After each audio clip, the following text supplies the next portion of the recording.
Hello, everybody. Good afternoon, good evening, good morning, depending on where you are. This is our finale, the last Astronomy on Tap Bonn of Season 2, virtual event. We're a bit sad we weren't able to do it at the Fiddler's Pub. But today we have with you a panel, an international panel of speakers. Okay. I hear a bit of feedback. Okay, so I continue. So we have an international panel of speakers. We have Nicolás Bernal from Bogota. We have Martha Irene Saladino from Cambridge. She is in Cambridge now. And Andrea Guzman Meza. She is in Bern, in Switzerland. So I have a very good event for you. We have 3 talks, 1 online quiz, and then we will do a summary of Season 1 and Season 2, so you see what we have been up to for the past 2 years. Without further ado, let me say hello to Professor Nicolás Bernal, who is an assistant professor at the University Antonio Nariño in Colombia, and associate researcher at the International Center for Theoretical Physics ICTP in Italy. His research has been focused on models of physics beyond the standard model, dark matter, phenomenology, neutrino physics, and early universe cosmology. So, hello. Thank you for being with us. Hey, Eleni. Thank you very much. Can you hear me? Yes, very well. Thank you very much for the invitation. I'm super happy to be here remotely. Yes, it's amazing. I'm really happy you were available. I'm really looking forward to hearing all about how we can look for dark matter. And dark matter is very mysterious, so I'll let you share your screen and tell us all about it. Okay, thank you. So let me share my screen. So can you see my slides now? Yes. Okay, so yes, as you Eleni told, I'm Nicolás Bernal from University Antonio Nariño in Bogota, Colombia, so far away from Bonn. So I will talk briefly about dark matter. So what is this dark matter and how are we looking for this particle? So let me start with a very basic slide. So what you can see is just an artistic view of our solar system. So we can see the sun, all the planets, right? Of course, it's not a scale picture. But the important point that I want really to emphasize here is that you can see associated with each planet the velocity, the circular velocity at which each planet is orbiting the sun, right? For instance, Mercury is around 50 kilometers per second, Venus 35, Earth 30 kilometers per second. So for that, you can see.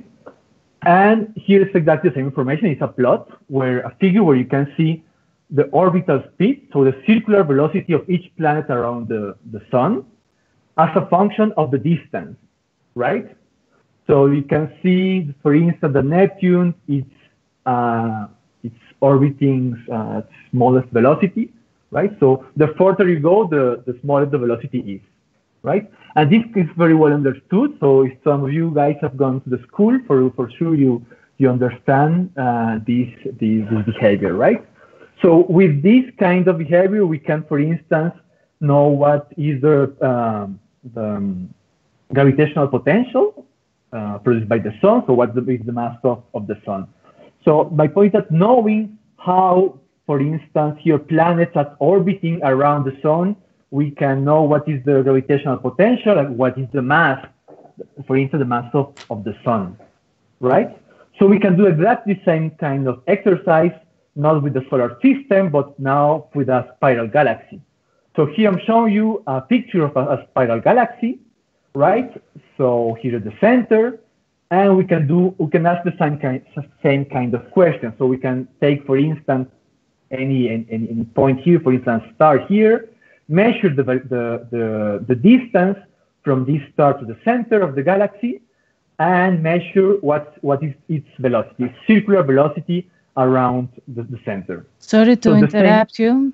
Just to say that galaxies, so for the ones that are not familiar, galaxies have billions of stars in them. So what you showed before, the picture that you showed before, billions of hundreds of billions of stars make up a galaxy. Just to have an idea of how big the galaxy is. Please continue. Exactly. Yes, thanks. So we can do, I was telling you, we can do the same exercise. So take a star and measure its distance to the center of the galaxy and its circular velocity around the galaxy, right? So we can do basically the same kind of plot. So velocity, circular velocity as a function of the distance. And of course, don't take this very seriously. Of course, there are not actual data, but I just did it by hand. And what we're expecting is something like this, right? If you're going far away from the center, we expect this velocity to go down. That means that, for instance, stars or satellites that are orbiting this galaxy, at some point they start to go slower and slower if they're far away, right? Exactly the same behavior as we saw before with the planets. So if we are far away, we are orbiting with a small velocity, right? However, that's not what we observe. When we do this kind of measurements, we measure something which is very different from what is expected. So again, this is a sketch of a picture done by hand. So what we can see is what we are measuring something very different. Look, this kind of flat, something very different with respect to what we were expecting. And this is very, very weird. This was something was really, we were really not expecting this kind of measurement. So there's something weird that is going on when you look at galaxies, right? So, and this, as we'll see, this could be explained with the introduction of this dark matter, but we'll get to that point in a minute. So there's something weird happening at the level of galaxies, right? But galaxies are also in a bigger structure called clusters of galaxies. So if you think clusters of galaxies are structures much bigger than galaxies, or if you want, it's like a cloud made of these points, which are galaxies. And if you go to these scales of clusters of galaxies of much more bigger scales in the universe, we can see the same behavior with this rotation of these clusters of galaxies, which are kind of very weird, very unexpected. And on top of that, from time to time, we can see collisions of these clusters of galaxies. So they are kind of rare events in the universe, but for time to time, we can see these structure, these clusters of galaxies colliding. And again, there are some very unexpected behaviors. So it's kind of technical, but I will just point out that there are some weird things happening, not at the level of galaxies, but at much higher scales, like the clusters of galaxies. But that's not all. If we also go to the biggest scale, so really at the cosmological scale, so the bigger scales in the universe, we can have, for instance, this kind of pictures. And if you want, this corresponds to the earliest picture of the universe. It's what is called the CMB, the cosmic microwave background. And what we are seeing is, if you want, this is like a picture of the whole universe. This, for instance, the center here corresponds to the center of the galaxy, of our galaxy. This part here, so like the center corresponds to the galactic plane. But the important point here is that this we have few experiments. For instance, this is a satellite called Planck, and it's measuring the temperature of the universe. So what is Planck measuring is something which is very homogeneous. So basically the same temperature in the same universe. However, there are very small inhomogeneities, and this, for instance, these red dots correspond to points in the universe which are slightly hotter, and the blue points correspond to the spots where it's slightly colder, right?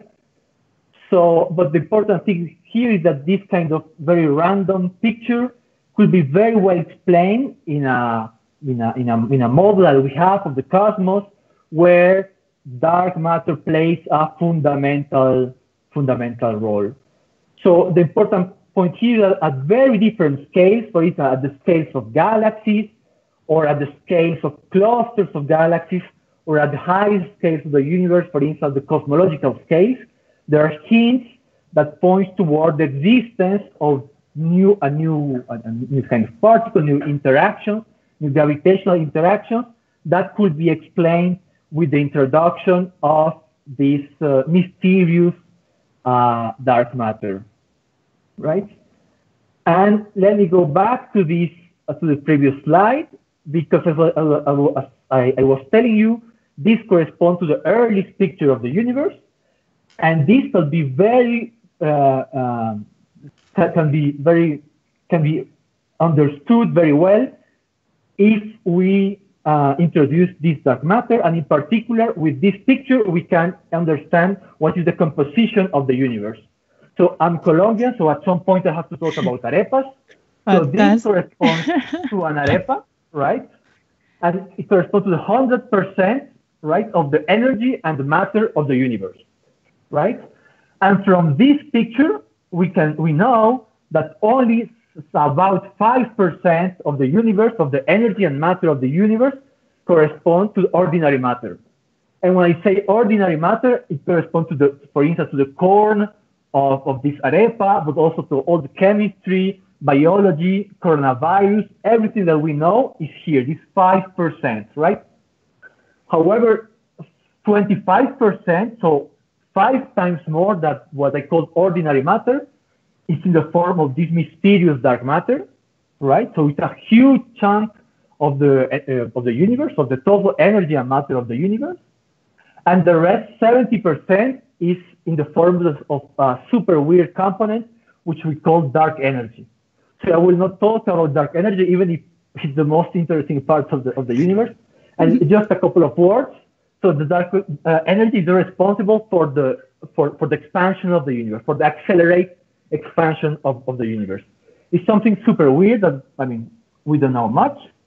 It's exciting though. Exactly. And yes, it's 70%, imagine. Yeah. Basically all, right? Yeah, so we don't know anything about our universe, so this is pretty much. But it's very tasty. 5%. It's very tasty, apparently. Very tasty. The universe you are showing us, very tasty. Yes. Yeah. So in the last minutes, I will talk about this dark matter. So this 25% of the energy and matter of the universe. So what we want to know is, So the paradigm of dark matter is that we have our galaxy, again, it's like an artistic picture, and this galaxy is surrounded by what we call a dark matter halo. So if you want, it's like a super big cloud of dark matter particles, which are just roaming around, going from here to there in the universe, and just for instance, generating the gravitational potential that could explain this weird behavior in the rotation curves of galaxies and clusters, right? So that's the idea. The paradigm is that we have each galaxy, for instance, is surrounded by this cloud, this dark matter halo made of dark matter particles. So the question is, what is this dark matter? What is the particle responsible for the dark matter? So here I'm showing you like the periodic table of particles, of all elementary particles that we know so far.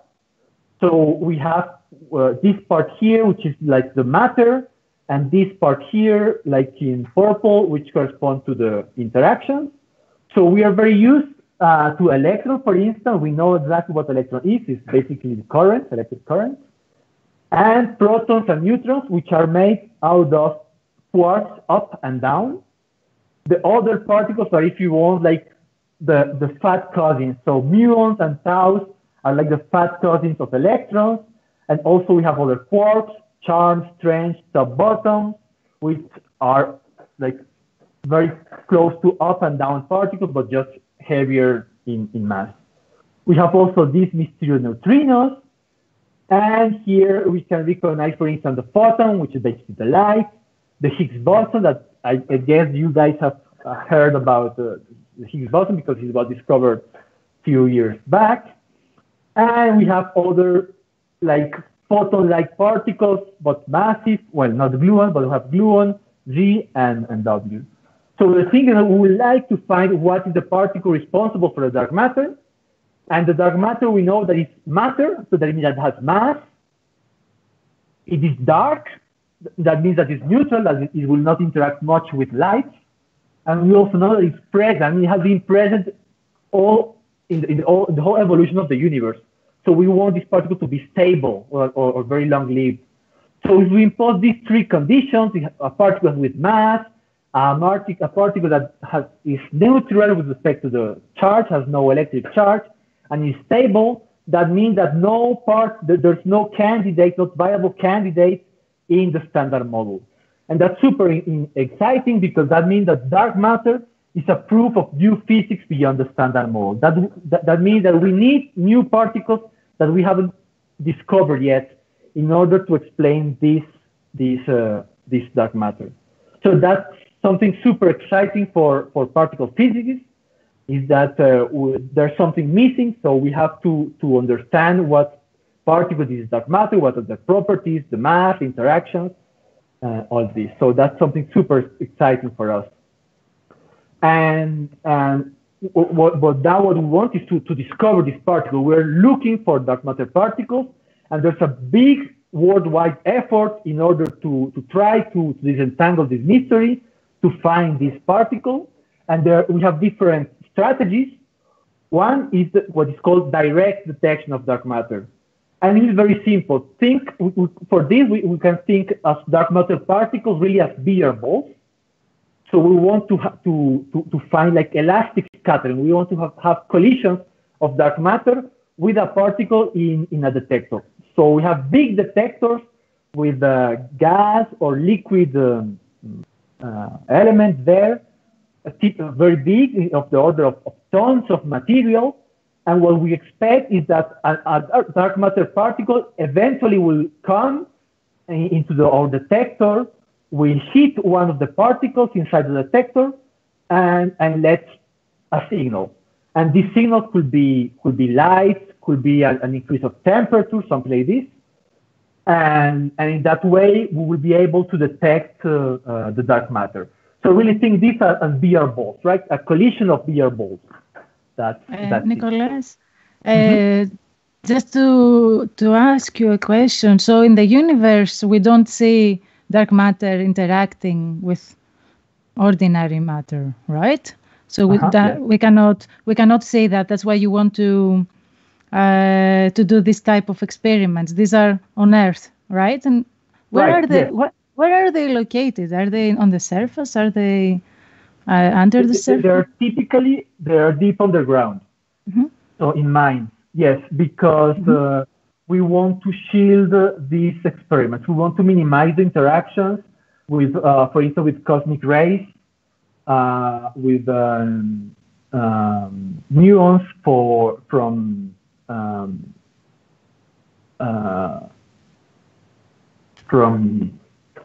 I forgot the name. It's okay. You just want to make sure that yes, you want to make sure that the only interaction seen through this is from this new particle of dark matter. Okay. Exactly. So the shielding is a big issue. That's why we put them deep underground. And how big are these detectors? Do you have an estimate of the size, for example? Well, the size big. I mean, of material is typically tons. Okay, 1 ton. Okay. 1 ton. So how big that is in reality? Well, I have never seen one of these experiments. Okay, I was just curious to understand. I mean, how would you build that? I mean, how do they do it in that sense? I mean, open a big hole and they drop something in, just to understand how it's done. Yeah, in principle, I mean, in theory, the technique is super simple, right? You just put your detector, you just wait until an interaction happens. But of course, in reality, it's a big mess, especially because you want to shield them and to reduce background. That's very, very complicated. Okay. And the other thing I want to point out is that, as you can see here, I'm just putting a collection of names. So Xenon, Dama, Panda X, Super CDMS, Lux. I mean, just to point out that there's a big international effort to look for this dark matter with this detection technique, with direct detection. But that's not the only one. We have also, if we have direct, we have also the indirect. Mm-hmm. So, and with different mediators, in particular with photons, so with the light. So then the idea here is dark matter in the halo, so dark matter in the universe can eventually meet, could collide, and generate photons and generate light. So we are looking for these lights. And there are several strategies. For instance, we have satellites, like the Fermi satellites or XMM Newton, which are looking for light, for photons that eventually will come from the annihilation or decay of dark matter. But we also have ground-based telescopes, for instance, the HESS in Namibia and the CTA, right? These are just arrays of these antennas that are looking for light that could eventually come from dark matter. So these from photons, but also dark matter could annihilate or decay and generate neutrinos. And also we have several neutrino detectors, for instance, Antares in the Mediterranean Sea, Ice Cube in the South Pole, or Super Kamiokande in Japan. Wow, okay. That looks like an art exhibition. and these detectors are really huge. It's like kilometer cube size, right? So for instance, in Ice Cube, you can see here 3 Eiffel Towers, right? Oh my goodness! Really huge. It's in the South Pole. Wow. And have they detected anything? Well, a lot of neutrinos, yes. Neutrinos coming from dark matter is not sure. Okay. And the last option for indirect detection is antimatter. So we have, for instance, satellites like Pamela looking for antimatter produced by the annihilation or decay of dark matter. And also this AMS-02, which is a detector in the International Space Station. So you can see here a picture of the International Space Station, and here, like this appendix, corresponds to the AMS detector. Right? Can you explain a bit to our non-specialist audience about the annihilation of matter that you mentioned? Okay, so the idea is that we have this dark matter halo, so dark matter particles like flowing, roaming around us, around the galaxy, the Earth, and they interact very, it's kind of rare for them to interact, but eventually every now and then they can collide. Just collision, right? Elastic collision. Two bigger balls that collide, and they will push a lot of energy, and this energy can be transformed into all standard particles, protons, photons, electrons, whatever, but also eventually into dark matter particles. Right. Sorry, into for instance, antimatter here. Sorry. Antimatter. Yeah. Wow. The Pamela is it a satellite around Earth? Yes, I'm not sure it's still taking data. Maybe not. Mm-hmm. I'm not sure. But AMS-02, yes, that's for instance, it's taking data. Yes. Fantastic. And the very last option is really the production at colliders.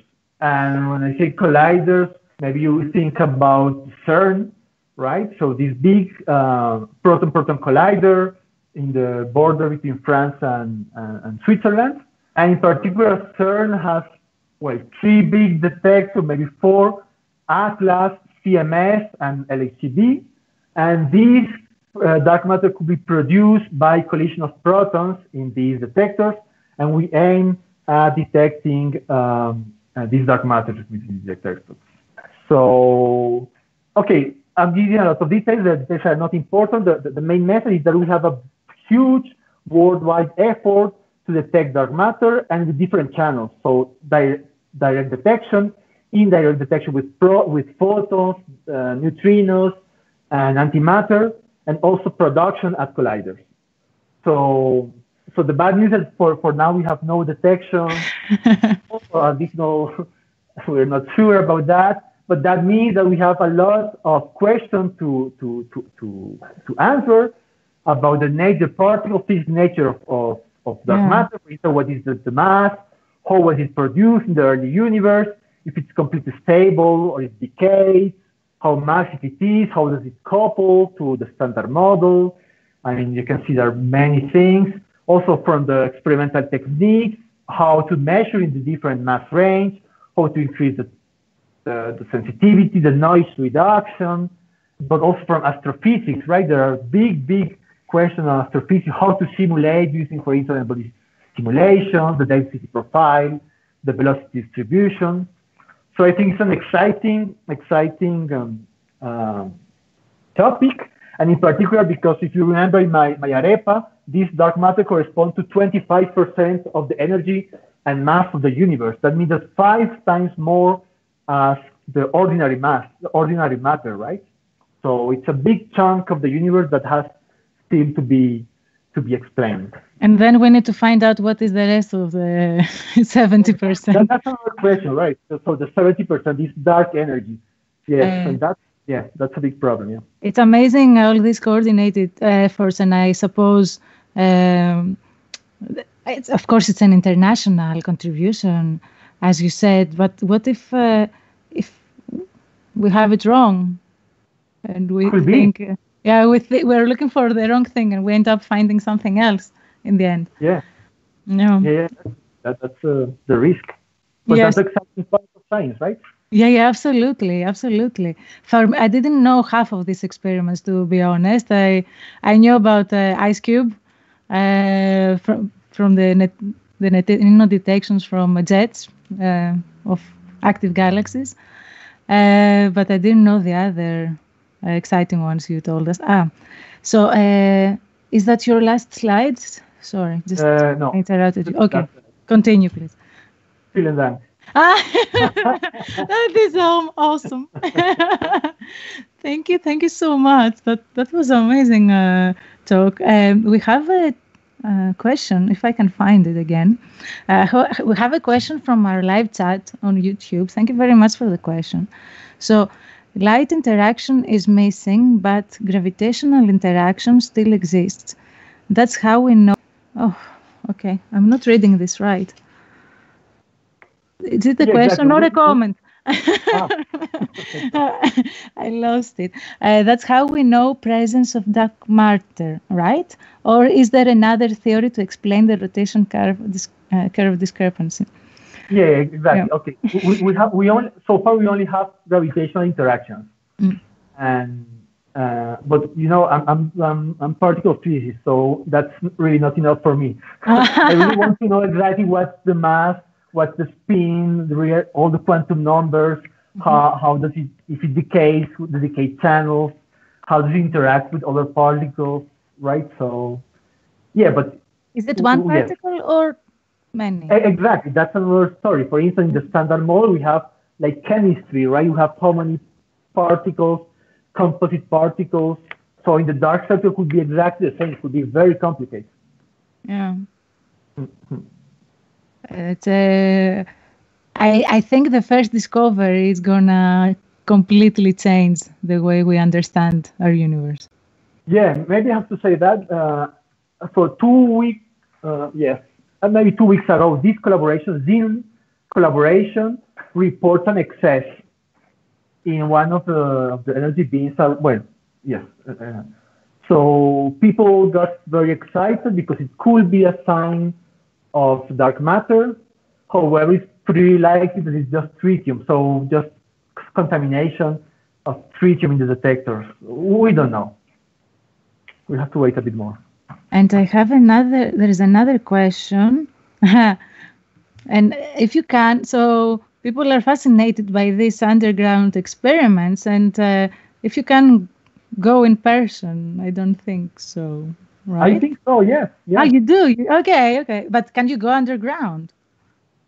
Yes, I think so, yeah. Okay. I have never gone, but I know it's, anyway, there are technicians there working, manipulating the machine. So for sure there are humans there. I don't know if for a visit of like a tourist, if you can do it, but I guess so. Will you have the opportunity to visit yourself? Have you been? No. Okay. Okay. That would be exciting. Yeah. Any more questions, guys? Do we have any more questions on our chat? If not, so I have a question. Which experiment do you think is going to be the first one to detect something from your experience as a particle physicist? Hard to say. Okay. Yes, I don't know. Now, well, it's very trendy, because this excess reported 2 weeks ago. Yes. 2 weeks, like 10 days ago. I heard about that. Can you tell us 2 words on that, and then we will close? Yeah. Well, so it's okay. So at the very close to the threshold, so at around 2 or 3 kilo electron volts, they detect an excess. It's like a 3. Well, it's not can be technical. It's like 3 sigma. So it could be a fluctuation of the background. It could also be some contamination of tritium, because these experiments are very sensitive. I mean, you have to have like a super pure, in this case, xenon. And if you just have like a super small component of, for instance, of tritium, it can give you this signal, especially because it's very close to the threshold. So we have to be very careful. But so they have to replicate they have to get another incident. And wait for more, and wait for more statistics. Right. Fantastic. Okay. If there are no more questions, I see someone is typing something, so I will wait. Nope. Okay. No more questions. Great. Thank you, Kevin. I would really like to thank you for this fantastic overview and for telling us all about these experiments for dark matter. Thank you for being with us from so far away and different time zones. I really appreciate it. And yes, the talk will be also available online after the end of our show for the rest of the people. If they were not able to watch it live, they can watch it afterwards. Right. So we can go on now to our live quiz. Right, Sven? Yes. So, can you hear me and see my screen? Yes. Okay, perfect. Then, welcome to this month's live quiz, brought to you again by myself and Sandra Unruh. I highly encourage you to participate in the quiz. You can win prizes. You can access the quiz at bit.ly/AOTJune. The link is down there on the slide and is hopefully also posted to the chat. Also herzlich willkommen zum Quiz diesen Monat, wie immer präsentiert von Sandra Unruh und mir. Ihr seid herzlich eingeladen mitzumachen und zu gewinnen. Es gibt wie immer schöne Preise und man kann teilnehmen auf bit.ly/AOTJune. And this month's topic is crewed space travel in celebration of the first crewed launch from US-American Soul since the Space Shuttle era. Also heute den ersten Start auf amerikanischem Boden zu feiern seit den Space Shuttles ist heute der Crewed Space Travel das Thema. Okay, without further ado, let us start. So, you embark on a round trip to Mars. When you come back, you encounter your twin. Who is older? Me, my twin, the chicken, or it's impossible to tell. Also, ihr fliegt zum Mars und zurück. Und wenn ihr dann wieder da seid, trefft ihr euren Zwillingsbruder oder eure Zwillingsschwester. Wer von beiden ist älter? Ihr, euer Zwilling, das Huhn, oder ist es unmöglich zu sagen? Take some time to find the quiz sheet, to answer the question. Ihr habt ein bisschen Zeit. das Formblatt zu finden und die Frage zu beantworten. Wir machen in 10 Sekunden weiter. We'll continue in about 10 seconds. Yeah.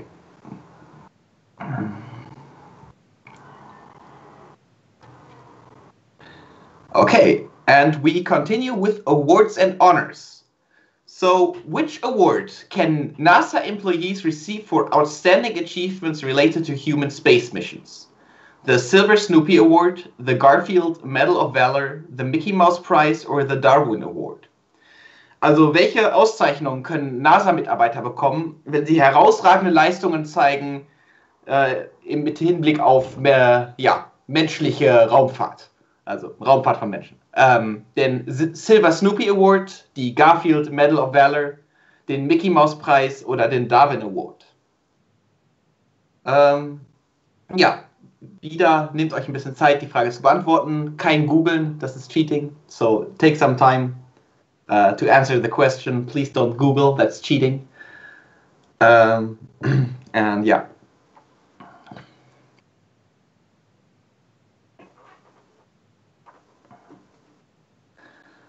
Then, if everyone is ready, we move on to the next question. What is the electronic space whip? A constellation of the southern sky, a potential device to get rid of space debris, an important supernova mechanism, or something that's not safe for work and should not be said on live audience. Also, was ist eine elektronische Weltraumpeitsche?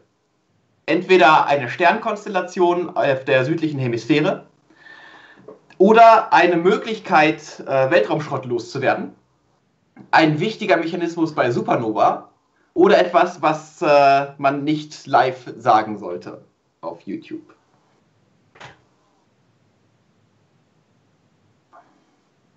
Again, take some time to choose the most fitting or the funniest answer, whatever you prefer. Und ja, then we will be moving on to the next question, which is, which of the following satellite names is not real?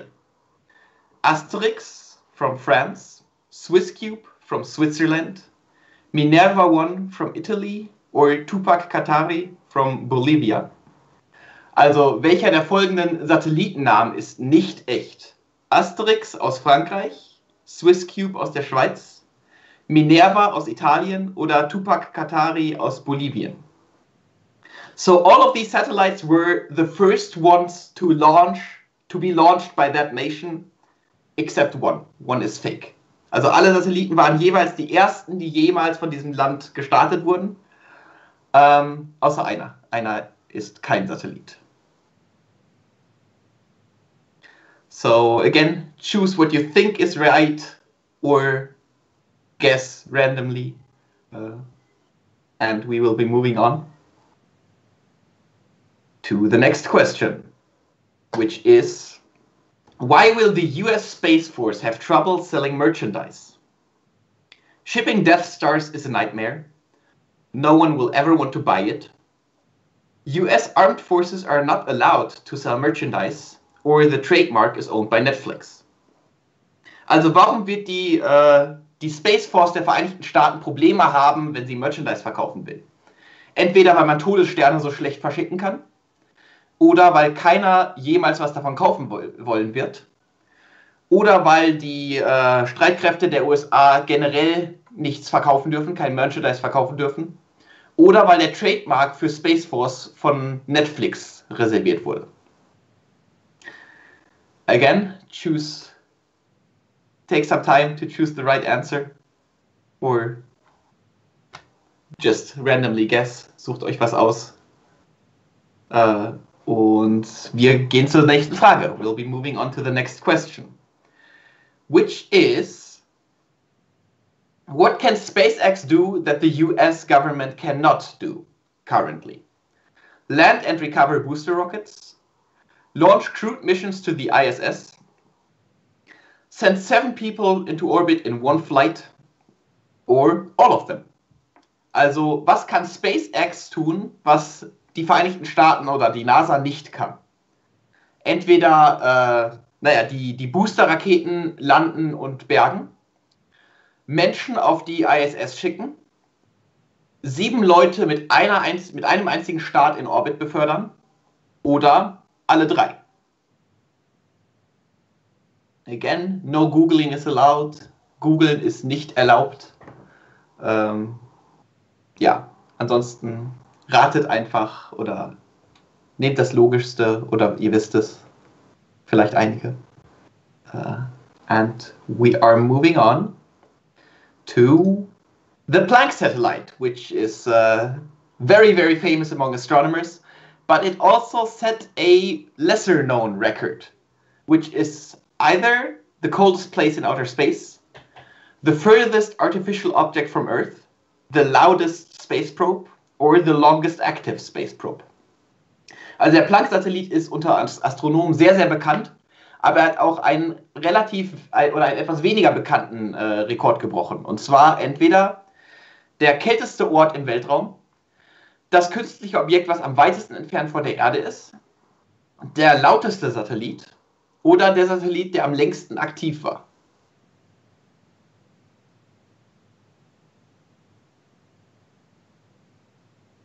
Again, you have like 10 more seconds to choose a good answer. Ihr habt noch jetzt 5 Sekunden, eine gute Antwort auszuwählen und dann gehen wir zur nächsten Frage. Und zwar, since 2017, the growth of barley seeds is studied on the ISS. The final goal is to naturally produce oxygen, supply the astronauts with homegrown food, serve beer on Mars, or increase crop yield on Earth. Also, seit 2017 wird das Wachstum von Gerste auf der ISS untersucht. Das Ziel ist es, entweder Sauerstoff natürlich zu produzieren, die Astronauten mit selbstgewachsenem Essen zu versorgen, Bier auf dem Mars servieren zu können oder den Ertrag von Pflanzen auf der Erde zu stärken.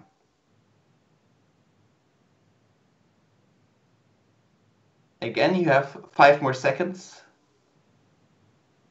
And we are moving on to the next question, which is, many diseases like cancer and Parkinsons are studied on the ISS. The main advantage is enhanced metabolism that speeds up the research, the fact that space germs are rare and therefore you cannot contaminate your samples, the cell mortality in space is vastly reduced, or the study's cells grow much larger in microgravity. Also, viele Krankheiten wie Parkinson und Krebs werden auf der ISS untersucht. Und zwar der Hauptvorteil ist entweder, dass der schnellere Metabolismus auch die Forschung vorantreibt, dass Weltraumkeime sehr, sehr selten sind und damit die Kontamination verringert wird, dass die Zellmortalität sehr stark reduziert ist, also die Zellen sterben nicht so schnell ab, oder die beobachteten Zellen wachsen sehr viel besser in der Schwerelosigkeit. Okay, so we will be moving on to the last question. In the time the ISS takes to travel 1 football field, where we're talking about real football, so soccer, right? A rifle bullet travels A, to the penalty point, to the halfway line, about the same distance, so also 1 football field, or 10 Attoparsec. Also in der Zeit, die die ISS brauchen würde, um ein Fußballfeld zu überqueren, würde eine Kugel eines Gewehrs wie weit reisen? Entweder zum Elfmeterpunkt, zur Mittellinie, ungefähr die gleiche Distanz oder 10 Attoparsec.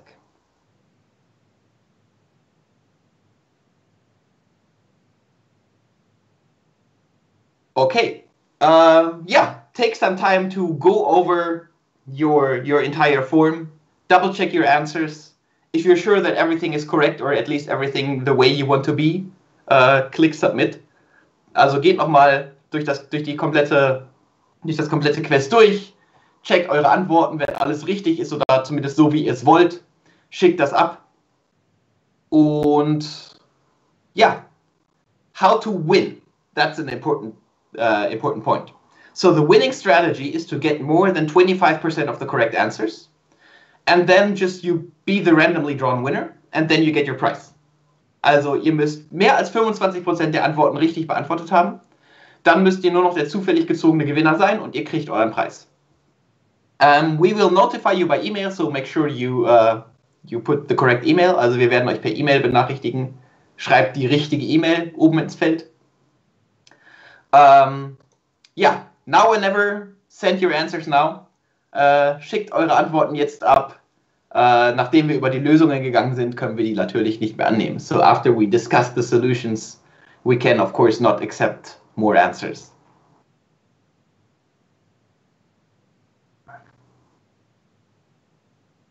Okay. Then, without further ado, let's go to the solutions. Also, ja, wir besprechen jetzt die Lösungen. To the first question, you embark on a round trip to Mars. When you come back, you encounter your twin. Who is older? Also, ihr fliegt zum Mars und zurück und wenn ihr wiederkommt, trefft ihr euren Zwilling. Wer ist älter? And the answer is the twin. Also, der Zwilling ist älter. This is an effect of special relativity, which in a very, very simplified terms says you're moving through space-time at a constant speed. That means the slower you move through space, the faster you move through time. Ja, also durch die Raumzeit bewegt man sich mit einer konstanten Geschwindigkeit. Das heißt, je schneller man sich durch den Raum bewegt, was man zum Beispiel machen würde, wenn man zum Mars fliegt, desto langsamer bewegt man sich durch die Zeit. Ja? This is the famous twin paradox, das sogenannte Zwillingsparadoxon. And yeah, this is an effect that was predicted by special relativity and has been confirmed. Not with twins, but with very precise clocks. Also das wurde von der speziellen Relativitätstheorie vorhergesagt und wurde dann auch nachgewiesen, allerdings nicht mit Zwillingen, sondern mit sehr genauen Atomuhren.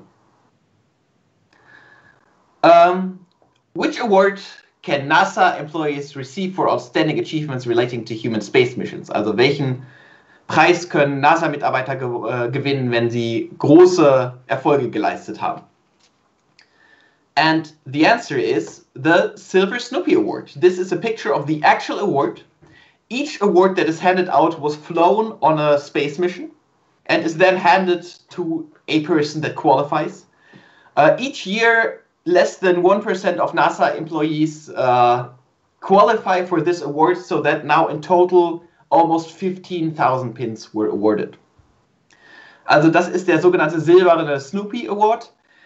Jeder Award, der ausgegeben wird, war auf einer Raummission mit dabei und wird von den Astronauten auch persönlich überreicht.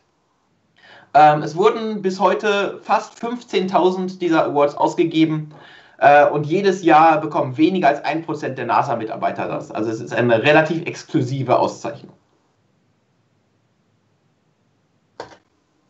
Okay, we come to the electronic space whip, zur elektronischen Weltraumpeitsche. And here the answer is that it's a tool against space debris. Also es ist ein Mittel, um Weltraumschrott loszuwerden. It works in the following way. It is just a very, very long cable, 700 meter long. And it is controlled by putting a current through that cable that then interacts with the magnetic field of the Earth. Also das Kabel wird kontrolliert, indem man Strom durchsendet und diese fließenden Ladungen interagieren dann mit dem Magnetfeld der Erde.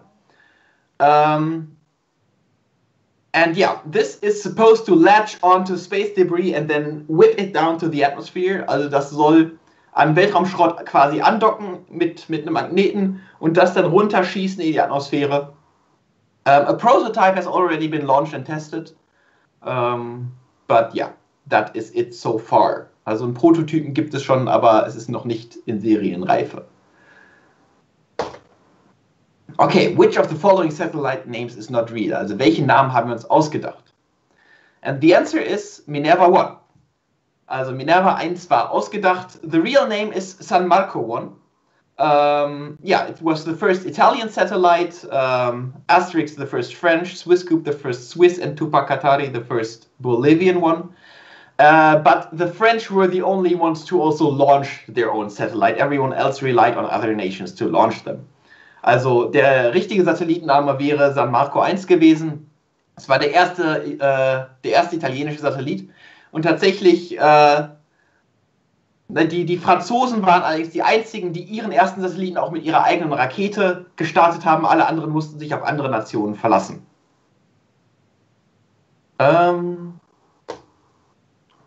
Okay. Why will the US Space Force have trouble selling merchandise? Also warum wird die Space Force Probleme haben, Merchandise zu verkaufen? And the answer is that the trademark to Space Force is owned by Netflix. Also Netflix besitzt die Rechte an Space Force. This might sound curious and weird, but Netflix already registered the trademark in January 2019, whereas the Trump administration only officially registered trademarks in December 2019. Additionally, the US is a first-to-market trademark system, so the first one who actually profits off of their product also has the merchandise rights. Also der Erste, der von den Produkten auch Profit zieht, hat auch die Rechte an dem Merchandise, was eindeutig Netflix ist. So additionally, the US Space Force only registered or tried to register their the Space Force trademark domestically within the US, whereas Netflix owns it everywhere in the world. Also Netflix hat sich überall in der Welt auf dieses Trademark beworben, während die US Space Force sich nur innerhalb von Amerika auf das Trademark beworben hat. So yeah, there will not be much Space Force trademark, I'm afraid. Also es wird nicht viel Space Force trademark geben, vermutlich. Zumindest nicht von den US Space Force.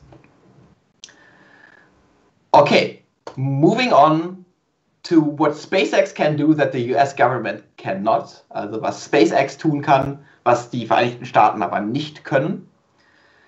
And the answer is all of them. Also alles. The SpaceX has the new Dragon capsule, which can launch up to 7 people into orbit, which can launch resupply missions to the ISS, crewed and uncrewed. And of course, SpaceX can recover booster rockets. That's kind of the thing that they got super famous for. Also die Antwort ist alle. SpaceX hat die Dragon-Kapsel entwickelt, die bis zu 7 Leuten Platz bietet, in Orbit geschossen zu werden und hat damit auch schon einmal Menschen auf die ISS gebracht. Und dass SpaceX die Booster-Raketen landen und wiederverwerten kann, ist so ziemlich das, womit sie berühmt geworden sind. Ja. Okay. Moving on. Which record did the Planck satellite set? Also welchen Rekord hat der Planck-Satellit aufgestellt? And the answer is the coldest place in outer space. Also der kälteste Ort im Weltraum. Or the coldest known place in outer space. Also soweit wir wissen, der kälteste Ort im Weltraum.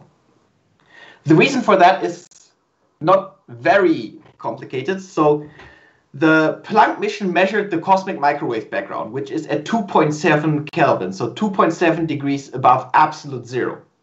And to measure this, it had to be much colder to reduce the noise. And so Planck was cooled down to 0.1 Kelvin. Also, so to 0.1 degrees above absolute zero. Also der Planck-Satellit wurde gestartet, um den kosmischen Mikrowellenhintergrund zu untersuchen, der bei 2,7 Kelvin liegt. Um den anständig untersuchen zu können, musste Planck sehr, sehr viel kälter sein. Und das heißt, dass er auf 0,1 Kelvin, also auf 0,1 Grad über dem absoluten Nullpunkt runtergekühlt wurde. So, we know that there are not many more colder places in space because the cosmic microwave background, which is everywhere and radiates through everything, is 2.7 Kelvin. So it's very, very hard for things in space to get colder than that.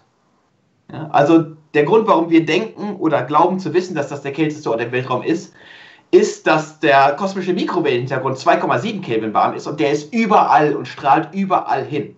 Ja, also es ist sehr, sehr schwer, auf natürlichem Wege kälter zu sein als die Umgebung. Ja? It is, of course, not the coldest place in the universe because there are many, many more colder places on Earth. Also auf der Erde gibt es noch viel, viel kältere Sachen. Ja? Okay, why did we grow barley on the ISS? Also warum haben wir Gerste auf der ISS angewachsen? And the answer might surprise you or not. It's to serve beer on Mars. It was a campaign launched by Budweiser. And basically they say if we ever send people to Mars to live there, they cannot just live off of potatoes. They need to have good food and they need to have beer. So yeah, that's the reason we now study the growth of barley on the ISS. Also Budweiser, die Brauerei hat gesagt, dass wenn wir jemals Menschen auf den Mars schicken, können die nicht nur von Kartoffeln leben, die brauchen anständiges Essen und die brauchen Bier. Und deshalb, ja, untersuchen wir jetzt das Wachstum von Gerste auf der ISS. Okay, the reason we are studying cancer, Parkinsons and many, many other diseases on the ISS, also der Grund, aus dem wir viele Krankheiten wie Krebs und Parkinson auf der ISS untersuchen, ist der folgende. The cells grow much, much bigger and much, much better in microgravity. So you can imagine it like that. If you're on Earth, you have your lab cell where you place your cells and they grow, but they're pulled down by gravity. So they grow two-dimensional. They grow on a surface. Yeah? This is not realistic for the body. For the body, they grow in 3 dimensions. So we cannot recreate the growth of cells in the body on Earth. Also wenn wir auf der Erde das Wachstum von Zellen untersuchen und das in so eine Petrischale packen, dann wachsen die immer in 2 Dimensionen, weil die runtergezogen werden von der Gravitation. Also die breiten sich immer nur auf der Ebene aus. Aber im Körper wachsen sie in 3 Dimensionen. Ja? Und deshalb ist es viel, viel besser, diese Zellen im Weltall wachsen zu lassen und sie dann auf die Erde zu transportieren und da zu untersuchen. So it's very, very beneficial to let those cells grow on the ISS and then transport them down and research them on Earth. And the last question. In the time the ISS takes to travel 1 football field, a rifle bullet travels.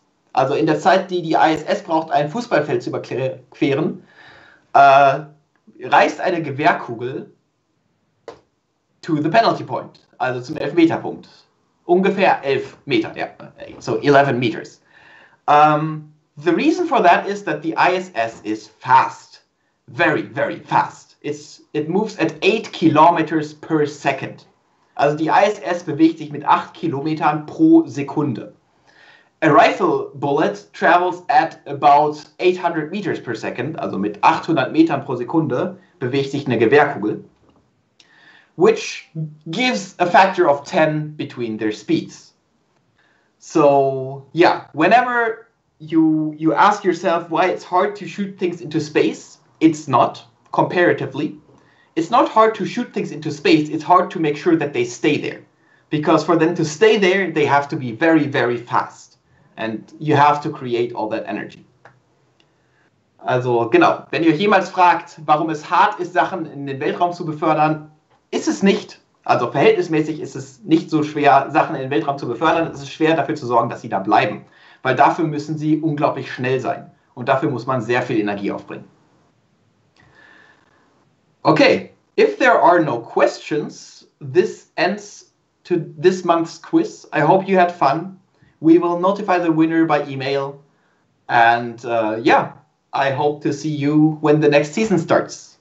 Also, wenn es keine weiteren Fragen mehr gibt, ist das Quiz von diesem Monat gewesen. Ich hoffe, ihr hattet Spaß. Wir werden die Gewinner per E-Mail benachrichtigen und ich hoffe, wir sehen uns, wenn die nächste Saison von Astronomy on Tap startet. Okay. Bye.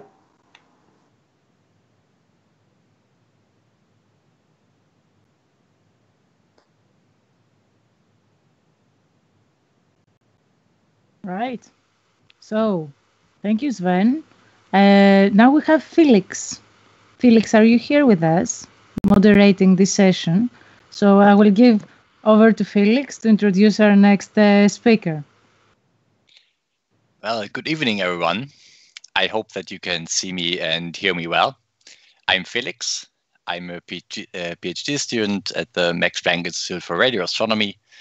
And if I'm not busy writing my thesis, as I should be doing now, I'm trying to get some astronomy to your homes together with the rest of our wonderful AoT Bonn team. So at this point, huge thank you to the whole team working also behind the scenes where you might not notice it. You're welcome to applaud at home. We will feel it. So I hope you had fun during our quiz and you learned something about dark matter in our first talk, a very elusive dark matter. And now we have some more on our program for you today. We have 2 more talks. And with that, I welcome Dr. Martha Irene Saladino, who is a Mexican astrophysicist, currently based in Cambridge. She obtained her PhD in the Netherlands, where she studied the evolution of double stars by making simulations on their computer.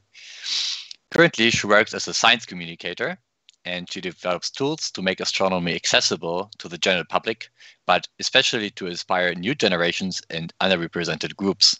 So I think she's definitely at the right place here to do that, and we are very glad to have you here, Martha.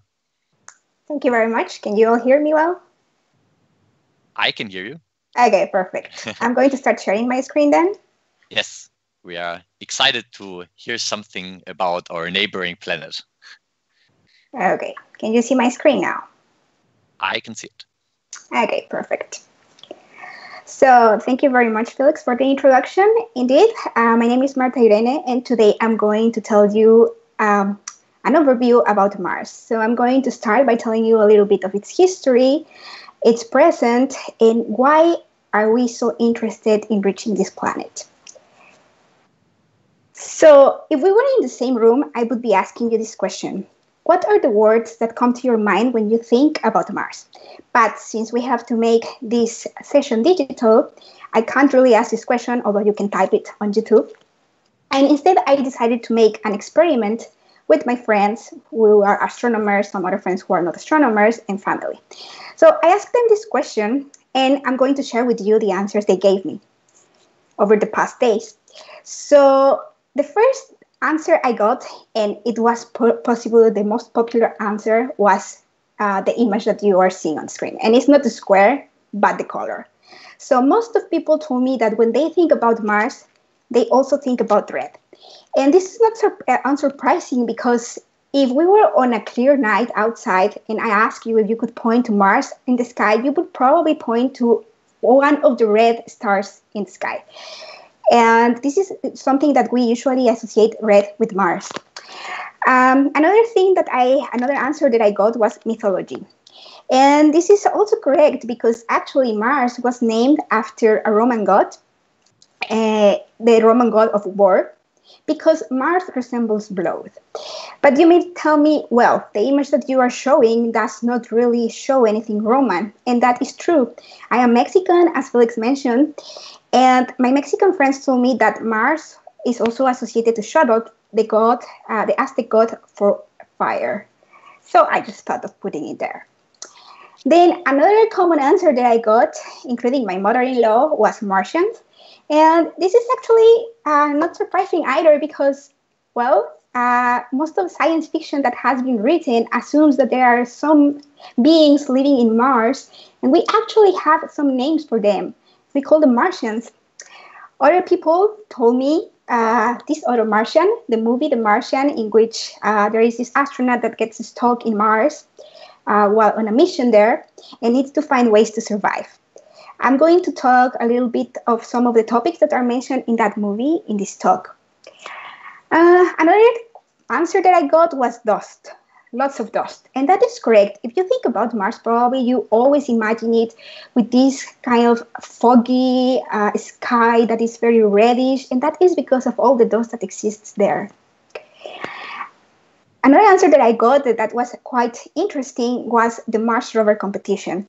So the Mars rover competition is a competition held by the Mars Society on Earth, in which basically they invite people from universities to build some rovers that can be used in future missions on Mars. And then they take these rovers to a desert in the US. I think there's also a version here in Europe. And they test them. There is a jury that evaluates them, and then a prize is given. Another one that I got is colonizing. And well, yeah, that's not unsurprising since right now Elon Musk is making lots of efforts to take humans to Mars and colonize this planet. And another answer that I got was Jupiter. Jupiter, well, it makes sense because at the end of the day, even though those are two different planets, they are part of our solar system. And here is where I want to start our talk.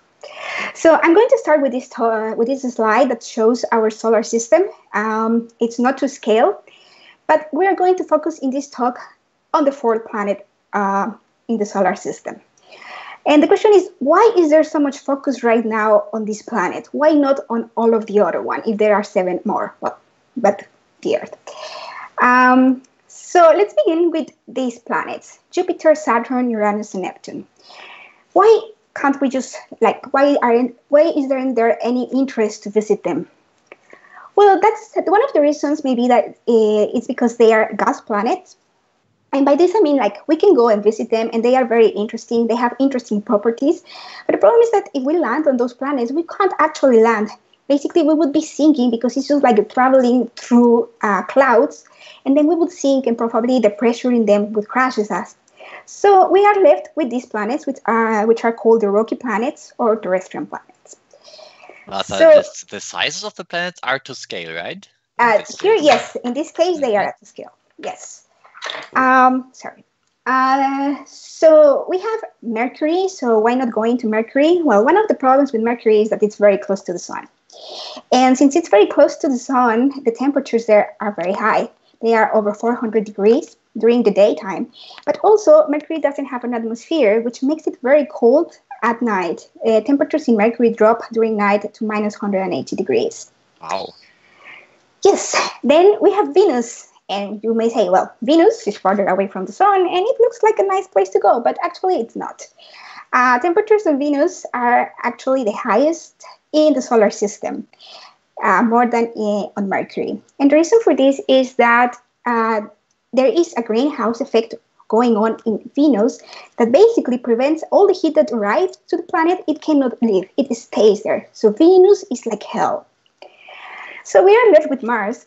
And well, now I'm going to tell you a little bit about this planet. So I'm going to show you this picture again.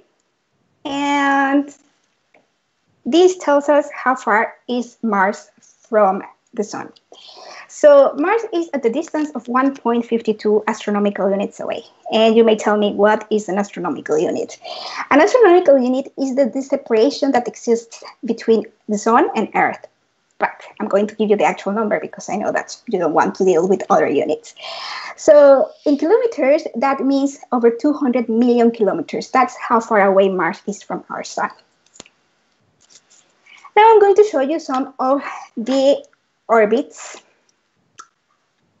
And I'm going to compare them with Earth, the orbits of Mars compared to Earth. So what I am showing you is that on Earth, and a year, or the time it takes our planet to complete a trajectory around the sun, it's 1 year or 365 days and a little bit more. And on Mars, it takes 687 days, which is almost 2 years.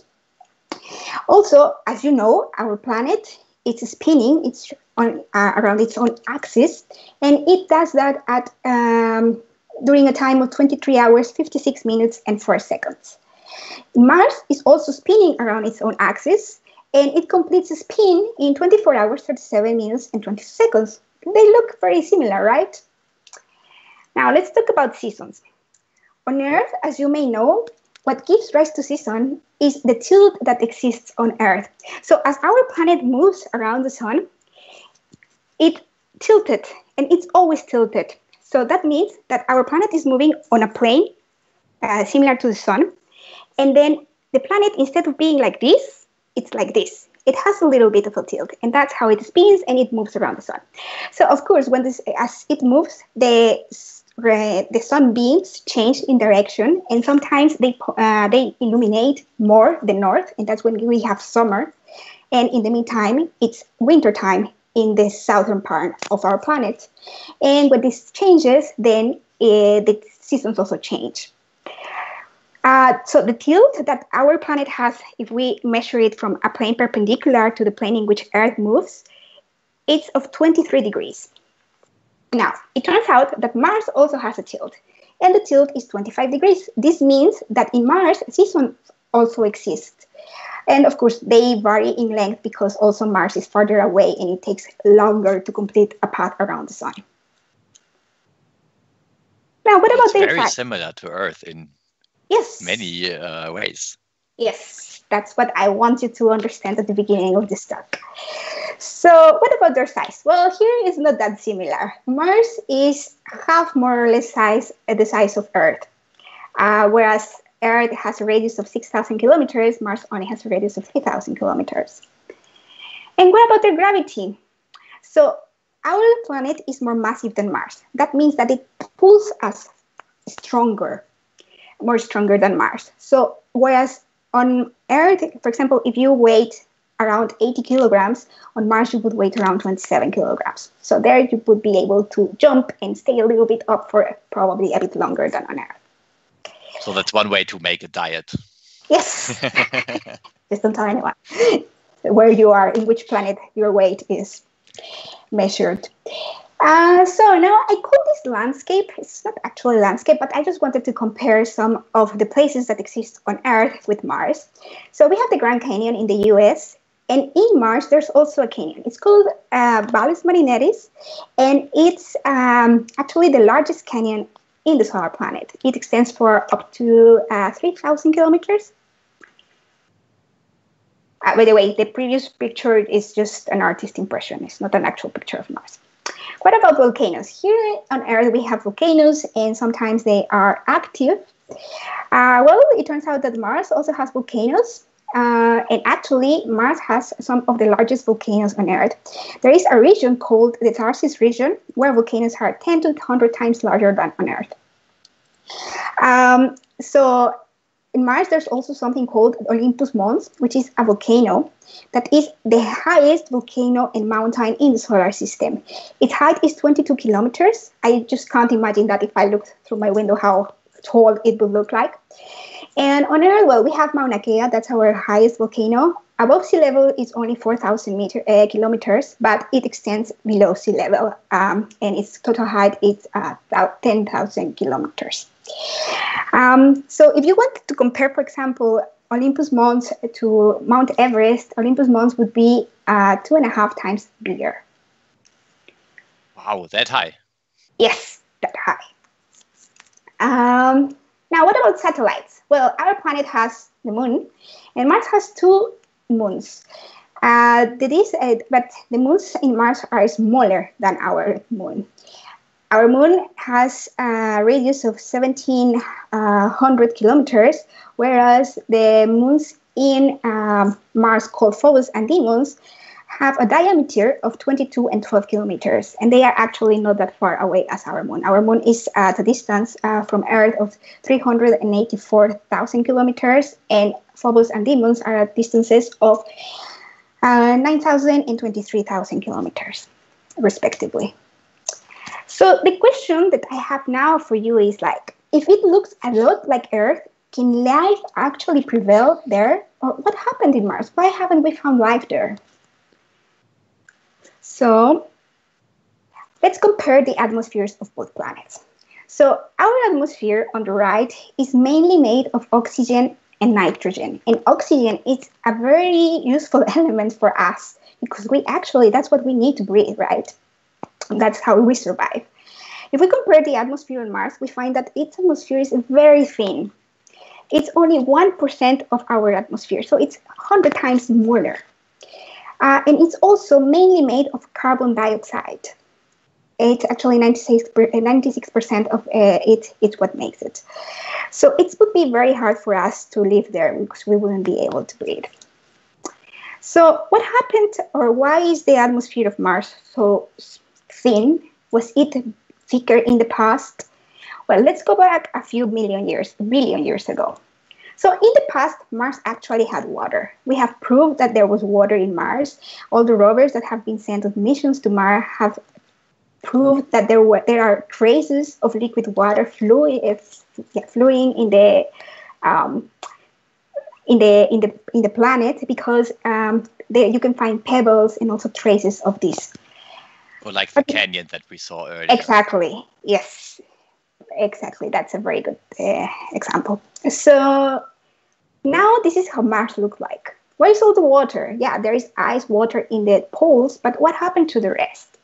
So to explain to that, I'm going to need from this image only the faint sun, the faint young sun, the solar wind, and sputtering. So what is that? So what happened is that our sun is constantly emitting particles. They travel in something that is called a solar wind, and these particles are very energetic. So when one of these, in the past, when the sun was just a baby sun, when it just was born, it was emitting and it has lots of activity. So what happens is that when one of these particles reaches the planet, these photons kick the molecules in the atmosphere of the planet. And then basically they separate the ion from the electrons. And actually nothing would happen if they just stay like that. But the problem is that if there is a magnetic field, these ions are going to be trapped by this magnetic field, and they will start spinning around it, and then they will move around, along it. The problem is that these solar winds also carry magnetic field, and very strong magnetic field that is coming from the sun. So basically, this magnetic field is grabbing ions from the atmosphere of Mars, and it's just basically taking them away from the atmosphere. Of course, the solar winds don't take all of them. There are also some ions that just are in the atmosphere, but then they receive some kick, and then they are able to basically collide with other molecules, and they also scatter them as pool balls on a pool table. So this process is what is making Mars losing its atmosphere. So this process has been going on for billions of years, and that's why Mars' atmosphere is so thin. Because it's so thin, it's also not able to retain all the water in the planet. So all this water has evaporated, basically. So you may ask me, well, but if this is happening with the sun, and that happens already to Mars, what about Earth? Why are we still here, and why do we still have some water? So the reason for this is that we have a shield, and our shield is a magnetic field. Our magnetic field basically scatters all these particles coming from the sun to the poles, where they do interact with the atmosphere. They collide with the atoms in the upper atmosphere, and actually we see them. We can see the traces of our shield because they are called aurora borealis, and we can see them in the south or in the north pole. So these colors that you see is basically particles from the sun that have collided with particles in our atmosphere, and then they excite them, and then when they emit this light. So what about water in Mars? So water is very windy. So the velocities of winds are between 16 to 34 kilometers per hour. And when there are those storms, because there exist those storms, the velocities of the winds go to 113 kilometers per hour. I heard that one of the Mars rovers was probably shut down by a dust storm, right? Yes, because, I mean, it's just an insane amount of winds, and then they carry all the sand that exists in the planet. So, water. What about water? So, the water in Mars varies, of course, because there are seasons, but it can get very cold. So, during winter at the poles, the temperatures drop to minus 125 degrees. However, at the equator, during summer, you can reach 20 degrees, which is kind of warm. The problem is that because Mars doesn't have this layer or this blanket protecting it, the heat does not remain in the planet. So during the night, the temperatures can drop to minus 78 degrees. So now I'm going to explain you why is Mars red. And this is something that I told you at the beginning, most of people associate Mars with red. So let's see why is Mars red. So the easy question is, well, it's because it's made of iron. And you may tell me, well, iron is not red. That's totally correct. But what happened is that in the past, Mars was So the soil and rocks of Mars are made of iron. In the past, all these winds scatter all the soil around the surface of the planet. And then what happened is that these sand or this soil and rocks interacted with oxygen, which basically roasted the particles. So it's something similar to what happened when you leave, for example, your bike or a piece of metal outside for long periods of times. The material gets roasted and it gives them that kind of reddish orange color. So it's iron. So Mars is rusty, a rusty planet. Mars is rusty. It's been exposed too much time to sun and to other elements. So what about now Mars exploration? We have learned a little bit about Mars, but now let's see, why are we so interested in this planet? Well, I think that I have already made myself clear of why we are interested in this planet, because it looks a lot like Earth. But now let's see our effort to reach this planet.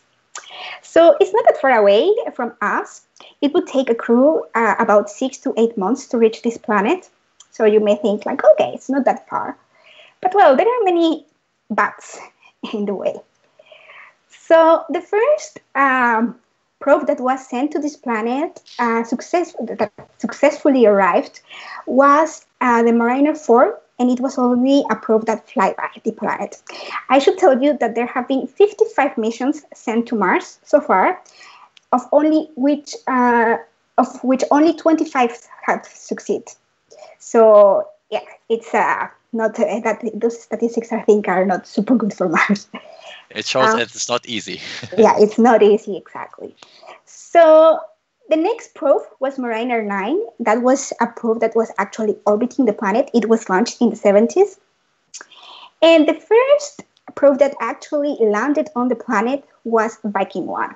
Viking 1 and Viking 2 were the first two probes that showed pictures of Mars, that showed the color pictures saying that Mars was indeed red.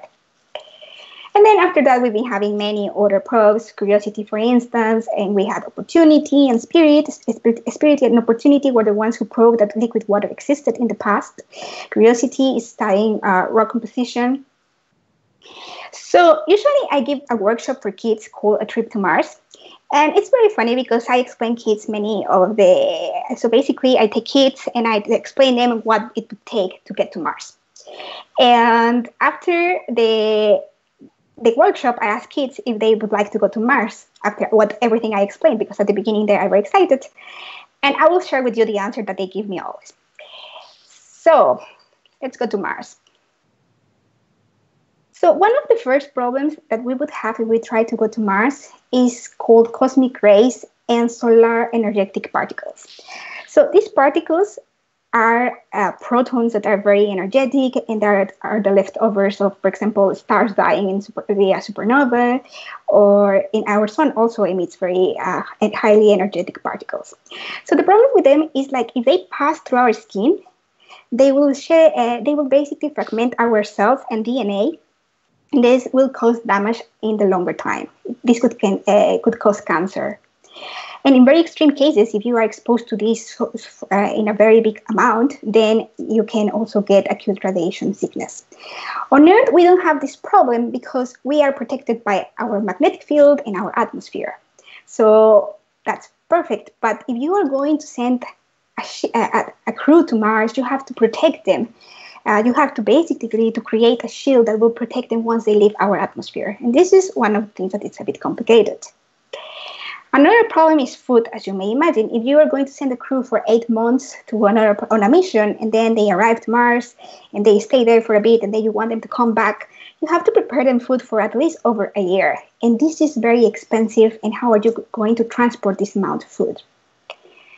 Another problem is, and I think this is something that we all have experienced, I don't know how it was in Germany, but at least here in the UK, we're on self-isolation for over 2 months. So I think that we all suffer what self-isolation is, and we know that it can cause lots of psychological problems. If by the last 2 years, you were already going a little bit crazy in your house, imagine how it will be for astronauts if they have to be in a spacecraft for 6 months or 8 months. Now we can imagine that a little. After living the past few months, I think that it's going to be a little bit crazy. So there are some solutions. For instance, now they vacuum all the food for astronauts, and you can just look at the ISS of the astronauts there, showing how they eat their food and the things that they can eat. But what about the other things? There are also another problem while in Mars. So let's assume that the crew survives, they arrive to Mars. One of the problems is going to be landing. Landing on Mars is very complicated for many things that I don't understand fully, but one of the problems is the thin atmosphere. So as far as I understand, if there is no atmosphere as in the moon, you can create just like some kind of propellers that smooth your landing. And on Earth, for instance, you can basically attach some sort of parachute and use the aerodynamics of the atmosphere to smooth the landing. But on Mars, the atmosphere is very thin, so it doesn't work aerodynamically, but it also affects you if you just want to put some kind of propellers to smooth the landing. So that's why I think that they called, when a probe is landing on Mars, they call it the 7 minutes of, I can't remember the term right now, but it's like of terror or horror or something like that. Another problem is, again, Mars doesn't have an atmosphere. It doesn't have a magnetic field that protects us from like all the cosmic radiation. So where are the astronauts are going to be, or the crew? The other problem is the temperature, as I explained, is very low, especially during the night. The other problem is water. How are you going to take water? Another problem is the food. And the other problem is all the sandstorms that exist in Mars that are actually very bad for human health. And it's because they have certain elements that are poisonous for us as humans. So the soil in Mars contains some elements that and compounds that are not good for our health. And actually, you could see probably that if you watch the movie The Martian, how these dust storms work, in some sense. So there have been some ways to address these problems, and there are many groups working on many devices, but I just can't list them all, and I don't know about them. So there are some groups working on how to make some kind of lander.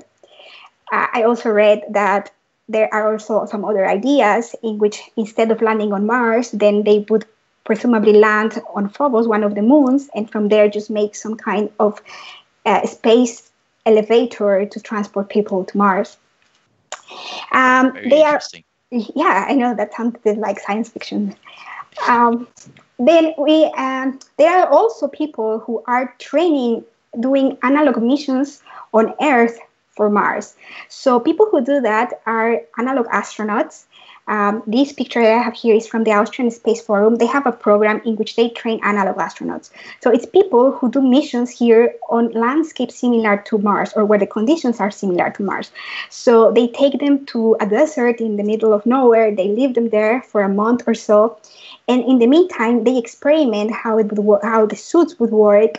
They run experiments. They also focus on psychology. They also focus on the nutrition.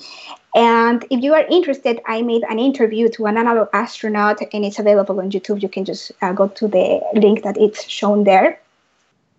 And it's surreal that they even have a delay, because if you want from Earth and Mars, if you watch the movie The Martian, that you can see that there is a delay in the communication. Well, these astronauts also experience that delay. Also, there are some places, like the University of Wageningen, who are trying to grow food in Mars soil and also on moon soil. And I think they are succeeding, but one of the problems is that the soil in Mars contains elements that are not good for our health. So will they be edible? Another project. And the most important thing, can you grow barley and together with the water, brew some beer with it? Like we heard in the quiz.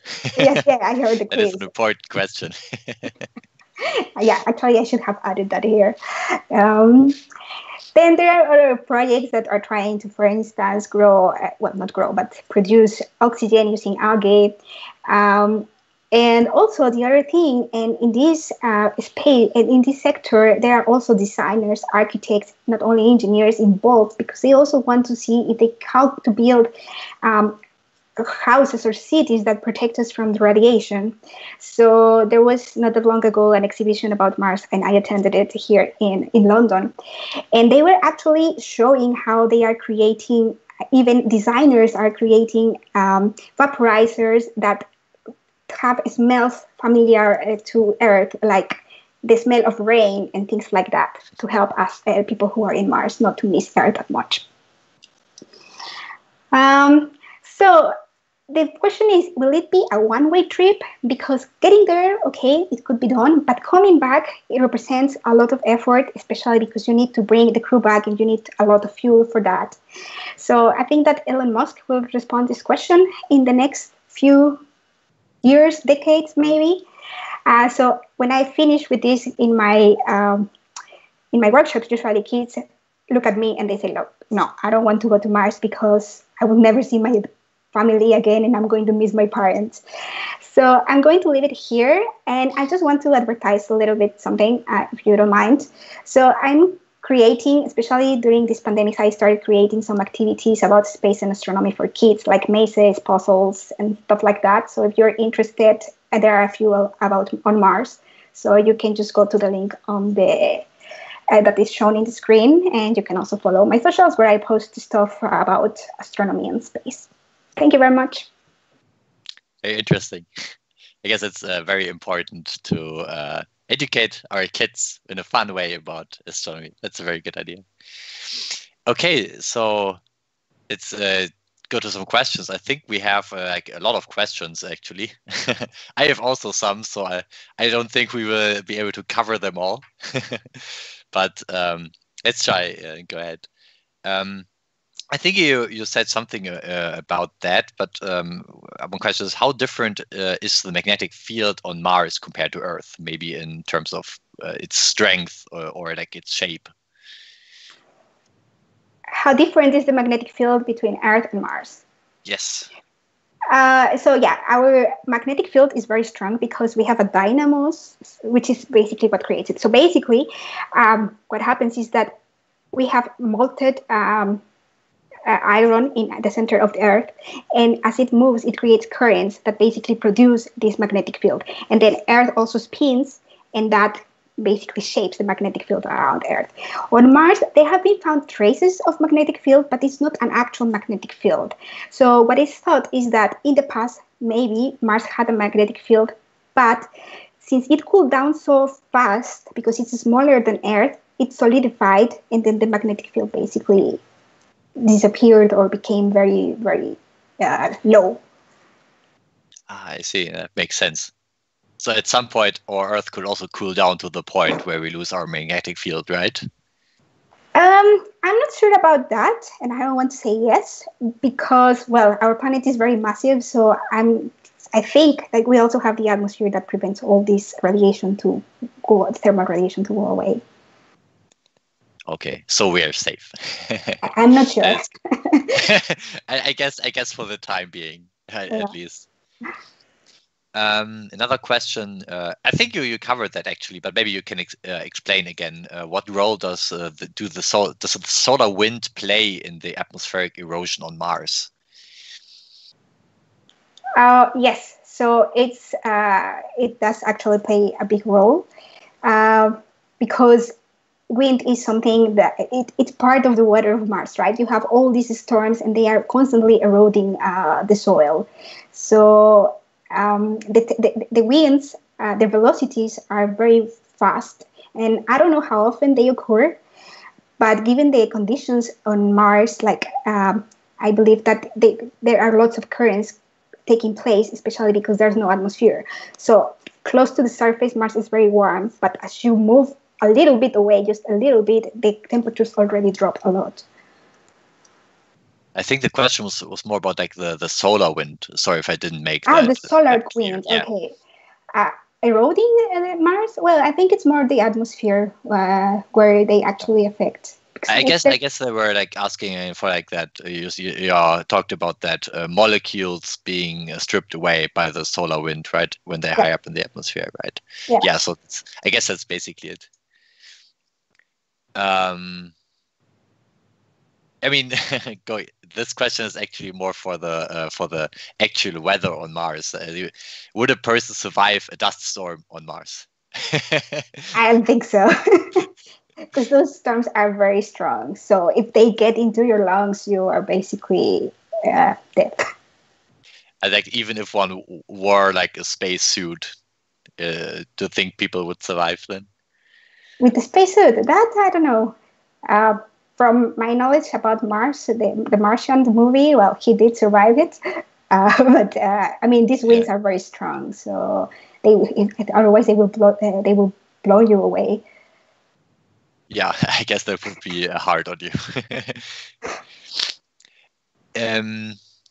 One further question. I think you actually told us a lot about the difficulties of landing on Mars. So the question is, do you think we can achieve that within this decade? Personally, well, I don't know. I need to ask Elon Musk. We actually need to ask him. He said that by 2024 he wants to send men to Mars. And yesterday I was hearing a talk by Martin Rees, an astrophysicist, a very renowned astrophysicist, and he said that Elon Musk has said that he wants to die on Mars, but not on landing. So probably yes. Yeah, I would be excited if we were able to do that. Other question is there water in the polar regions of Mars? There is water ice.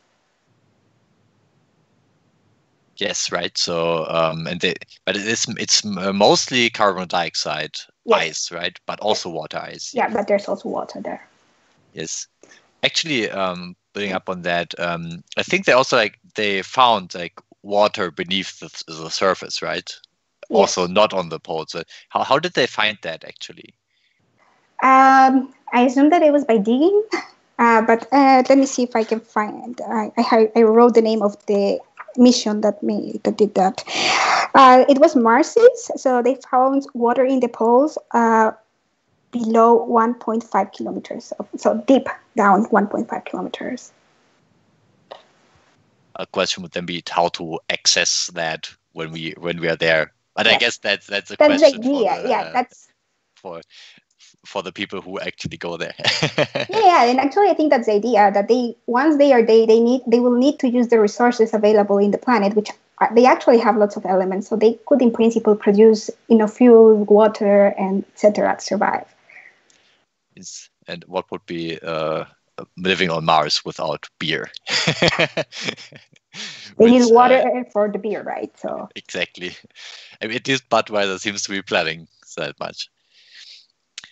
Another question: how you would? It's probably difficult to answer. How you would cook food on Mars, as cooking food in microgravity can be different. Because we know that water has a different boiling point when you're up in the mountain on Earth, right? Because of the gravity. So it's also very much different on Mars, right? Yes, I think you should ask people who are astronauts at the International Space Station. Maybe I'm sure that they have posted some videos where they talk about how it would work. I can't really answer that question. Yeah. Maybe if one types something in YouTube, search for it, cooking on the ISS or something, might be similar. Okay, I think we will move on. So thank you very much, Martha, for this very interesting talk. And, you're welcome. Thank you very much for the invitation. Yeah, sure. And I think now we will move on with Kevin, who will moderate the next talk. Yep. Yeah. Thank you, Felix. Muchas gracias otra vez, Marta. And it's my pleasure to introduce Andrea Guzman Meza, and she is a PhD student at the University of Bern in Switzerland in the Center for Space and Habitability. So she studies exoplanets. If I'm not mistaken, there's a Forbes article about her, very lovely, that talks about how she studies the atmospheres of exoplanets. So the previous talk was very suiting and very complementary, so leading the way from beyond our solar system. And so Andrea will take it away. And yep, thank you.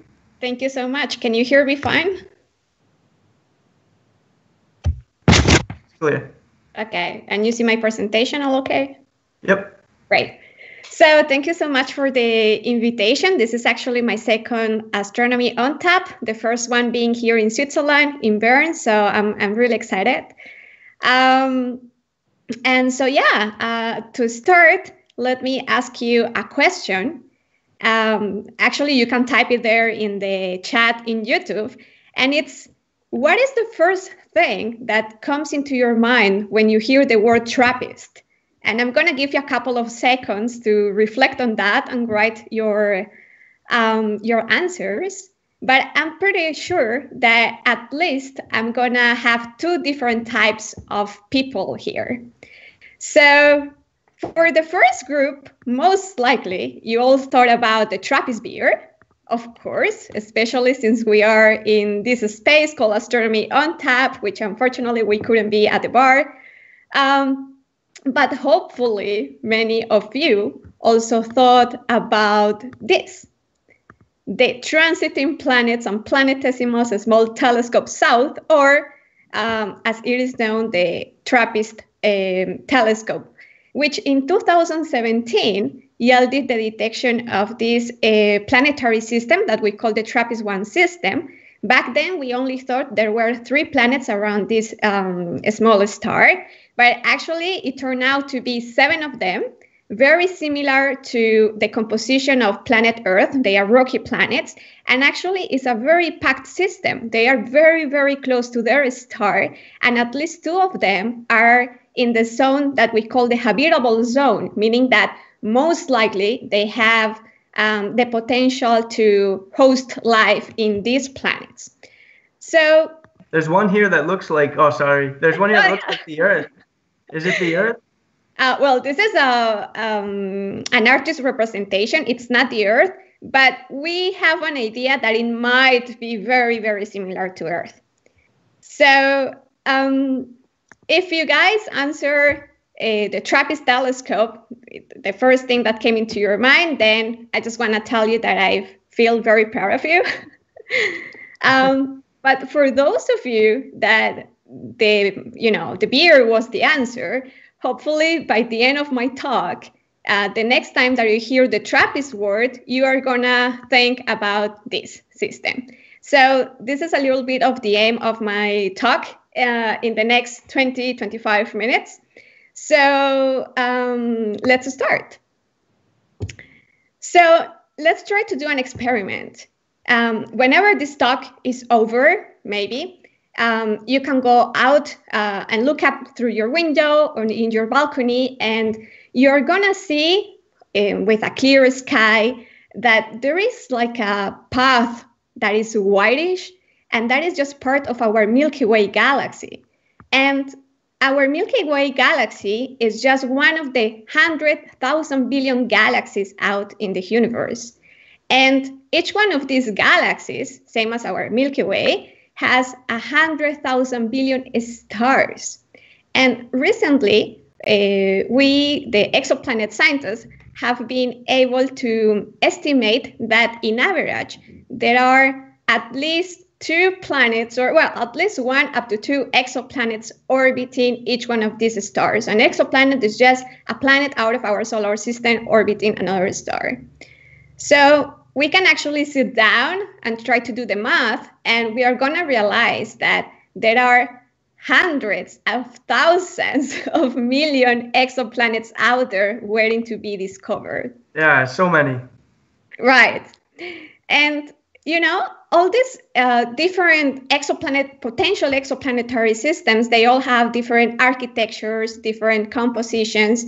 And up to now, with the different techniques that we have at hand, we have been able to find almost more than 4,000 exoplanets. If I am not wrong, like up to date was like 4,172 planets, if I am not mistaken. And this is just within the past 5-10 years? Yeah, like let's say 20 years. That I will talk a little bit about this later on. Wow. But what we do as an exoplanet scientist is try to gather all these planets and start saying something about our own solar system, our own planets. is, for example, the formation and evolution of the solar system unique to our solar system, or does it apply to other planetary systems? Are we alone in the universe? Is Earth really unique? And even though we are very far from answering definitely those questions, we are getting closer every time and every time. So this is a bit of an overview of what we do in the area of exoplanets.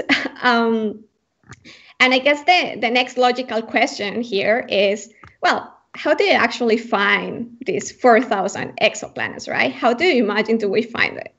And you might think that the first logical answer would be, well, you just, you point your telescope and take a picture of the planet. And actually, yes, there is a technique that we call direct imaging, but actually it's not as obvious as we think it is. So to exemplify this, let's think that, for example, Kevin is gonna try to take a picture of a planet, and he's there standing here in Bonn, right, with his camera, and he's trying. Yeah. Beautiful day. Yeah. The best observing conditions. It's not going to be windy. Right. So, but you are going to try to take a picture of a candle light that is standing next to a lighthouse that is as far as in the Canary Islands, for example. How difficult that is. And now put that into perspective, how difficult it is to do this in an astronomical scale, right? So it is very challenging, but astronomers have found a way around this problem, and they use something we call a coronagraph that is basically something that is going to block the light of the star when it's entering the telescope. So if you see here in the video, this black circle is actually the star covered by this coronagraph, and these little points here are the planets around the star, which you can see here. This is planet C, planet D, planet D, and the star here you can see because it's blocked by the coronagraph. So they changed, just to clarify, they changed like how much they have to know how big the star is, and they maybe change how big this coronagraph to see which planets might be around. Well, actually, in the telescope, you see all the stars just as a pixel. So it's really not challenging to block the star's light in that sense. Put something in front of it, basically. Yeah, yeah. So what you're seeing here is the light that is reflected on the exoplanet, and that is what the picture we take of them, right? Also, we look in the infrared, because in that part of the spectrum, the light of the star is also diminished. It's not as bright. So we can see this a lot better. And I was telling you that this technique is actually very challenging, and it has been to detect only 49 planets out of these 4,000 planets that we have. But it's a very interesting one, and one that hopefully with more technology we will be able to see more things clearer, right? The second technique is one that we call the radial velocity. So again, I'm going to give you an example. Let's think of an Olympic hammer thrower, like the guy that has like a ball, like a very heavy ball, and he's just like spinning it around, and then they throw it. And let's think that this guy is actually the star, and that the hammer here is actually the planet. So you see that the planet orbits around the star, and even though the planet is the one doing most of the movement, let's say, the star, which in this case is the Olympic hammer thrower, also moves from his position, right? And this is just because the ball is exerting a pull, and in the case of the planet and the star, a gravitational pull onto the star. So we use I really like that description. It's a good visual of the center of mass. Exactly. So this is exactly my point. When we say that we are orbiting around the sun. That's actually not true. We are orbiting around the common center of masses, but we are so small as to compare to the sun that we don't see the sun moving by eye, but it is actually moving. And you can see it here in this GIF that I have, right? So this is the star, this is a planet orbiting around, and this is the common center of mass. And you can see that the star moves back and forth from its position because of the gravitational force that the planet exerts on it. So if we study this back and forth movement of the star, then we can say something about a potential planet orbiting around it. And the way that we do it is that we study the light. This thing is just a spectrum. It's just the white light in different colors. But we see that if the star is coming towards us, these lines here, they are gonna compress and they are gonna move towards the blue. And if it is moving away from us, these lines are gonna move towards the red, just because it's going back away from us. So this is the radial velocity technique. And it's actually a very famous one because it was the technique that back in 1995 gave us the first exoplanet discovered around a solar-like star, which we call the 51 Pegasi b. And that last year was the reason why Michel Mayor and Didier Queloz, two Swiss astronomers, they received the Nobel Prize in Physics because of this discovery, and basically opened a new field of research. Wow, it must be really exciting for you to be in Switzerland also. Exactly. Yeah. We work with these guys, especially Michel Mayor. We have seen him a couple of times. Amazing. Yeah. And actually, Swiss people are so proud of it that if we take a look at the 20 franc note, we can see, if we close up, that here they have the representation of the celestial sphere. They have included the 51 Pegasi star in here, and the amount of time in light seconds that it takes the light from the light of the star to arrive here on Earth. And the same applies to other celestial objects. But this is just how proud they feel, right? Cool. Yeah. So this is just a curious and fun fact that I had for you. So I just talked to you about direct imaging, the radial velocity, and finally, this is one of the most, let's say, important techniques, and the one that have been able to detect more exoplanets up to date, and is the transit method. So I'm sure that last year in Germany, you were able to see the transit of Mercury, not this Mercury, though, but the planet Mercury, right? And basically what you saw was planet Mercury passing in front of the sun.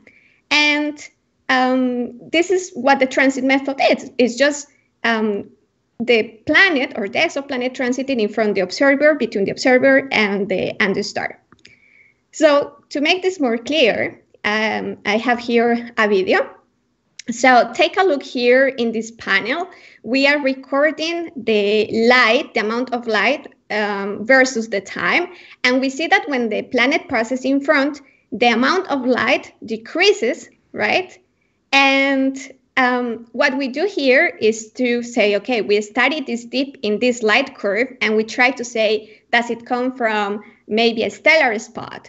Maybe from a planet, and so on and so on. But this one is the most successful technique, and actually one that gives us more information about the exoplanet. So here I'm going to show you two cases. In my left hand, you're going to have a big planet, and in my right hand, you're going to have a smaller planet orbiting the same star. So let's see what is the difference. What do you think is going to be the difference? The big one's going to block out more light for longer time. Exactly. Maybe not longer time, but yes, definitely more light as in comparison to the small one, right? Uh-huh. So it gives us information about the ratio of the size of both the star and the planet. And of course, since we have a bigger signature here, it makes for us easier to find big planets. And this is why maybe the majority of planets that we have been able to find with this technique are planets that are of the size of Jupiter, that orbit very close to the star, as this is the case, right? We don't have to wait long enough for it to transit again, but we have found hot Jupiters, as we call it, as like periods of 1 day or 1 day and a half. So every 1 day and a half they orbit the star, and we have this. And that also complements the first talk, which showed that the planets that are closer to the sun are faster going around. Exactly. Exactly. Cool. So let's say if we were again able to see these transits as we have from Earth, we will see a transit of Jupiter like this one, and maybe a planet, maybe more like Mercury or Earth-like like this. But unfortunately, as I said at the beginning, the sun is the only star that we can resolve with our telescopes, because most of them, for us, just look like this here. Mm-hmm. It's just a point. It's just a point. So how do we deal with this? We can't even see well the star. Of course, we can see the planet like this. So we just fix this by observing many stars for a long time, and also looking at the right angle, because the planet really has to transit in front of us. It cannot be doing this around the planet. It has to be doing this, right? So we just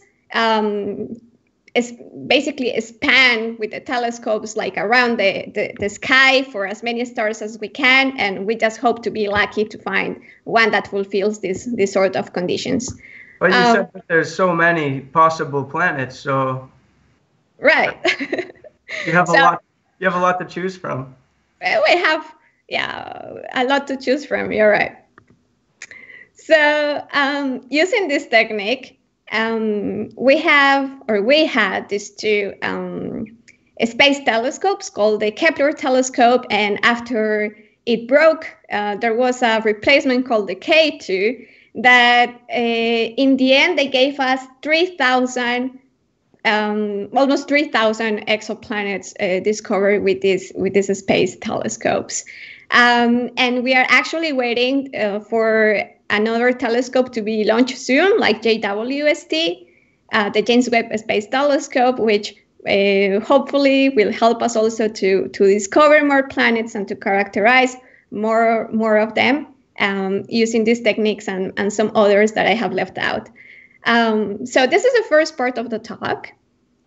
How do we discover planets? And here, as you can see, I want to tell you something about me.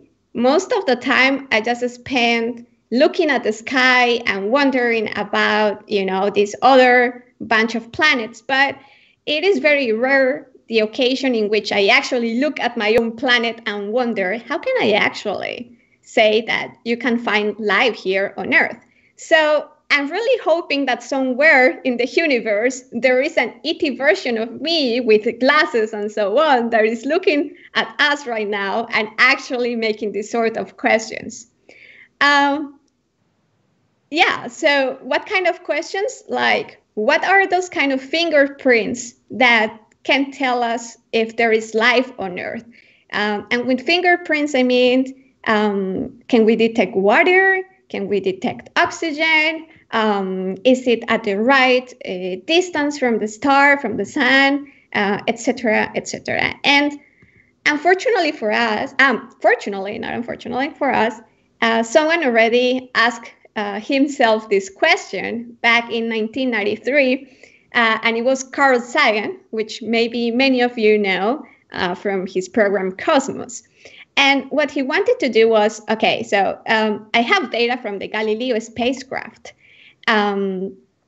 what can I do? How can, if I study these images from Earth, can I say something about, that there is life out there? And spoiler alert, he found suggestive evidence for life on Earth. Of course, there is life on Earth, but I'm going to tell you the 3 main points that he outlined.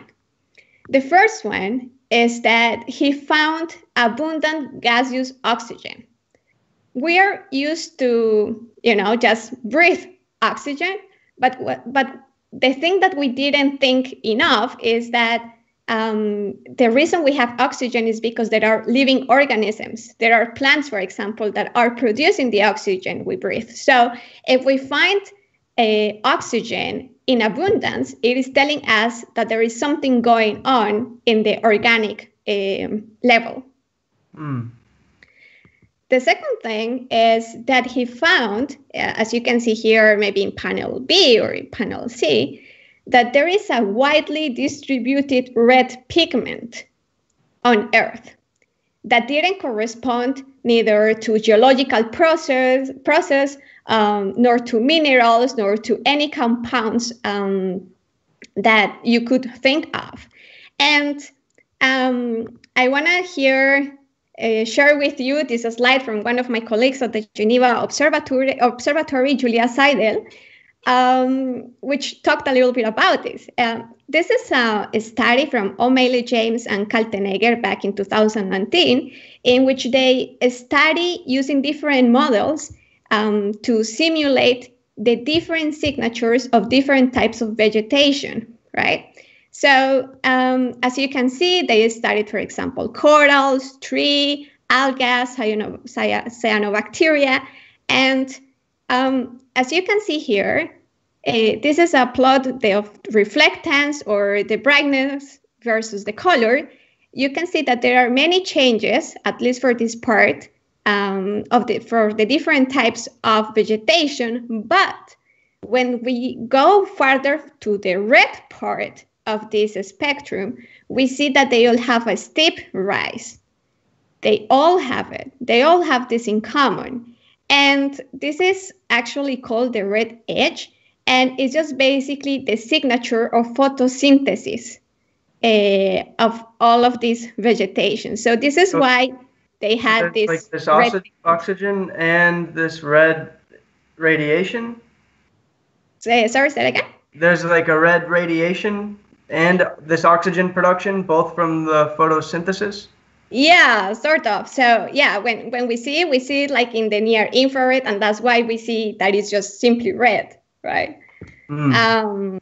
So just to exemplify this even more with our own planet Earth, we see here, if we look just at this part of the Earth in which only has, the ocean, the water, if we take a look at the spectrum, we are going to see that we actually detect water, oxygen as it is expected, right? There is nothing else more than water. It is obvious to find water there. But if we go to South America, and here, Colombia, my country, you see that this changes quite a lot. And I'm going to superpose both of them. You see that here, you see the steep rise that we saw previously. And this is just the signature of the Amazon rainforest back in South America. Wow. And so, how much it contributes more. Exactly. So if this ET version of me is so advanced and is looking at this right now, she's going to know, of course, that there is something very interesting going on in here, right? So let's, again, recapitulate. We have the abundant oxygen. We know now that this red pigment around Earth is because of the photosynthesis.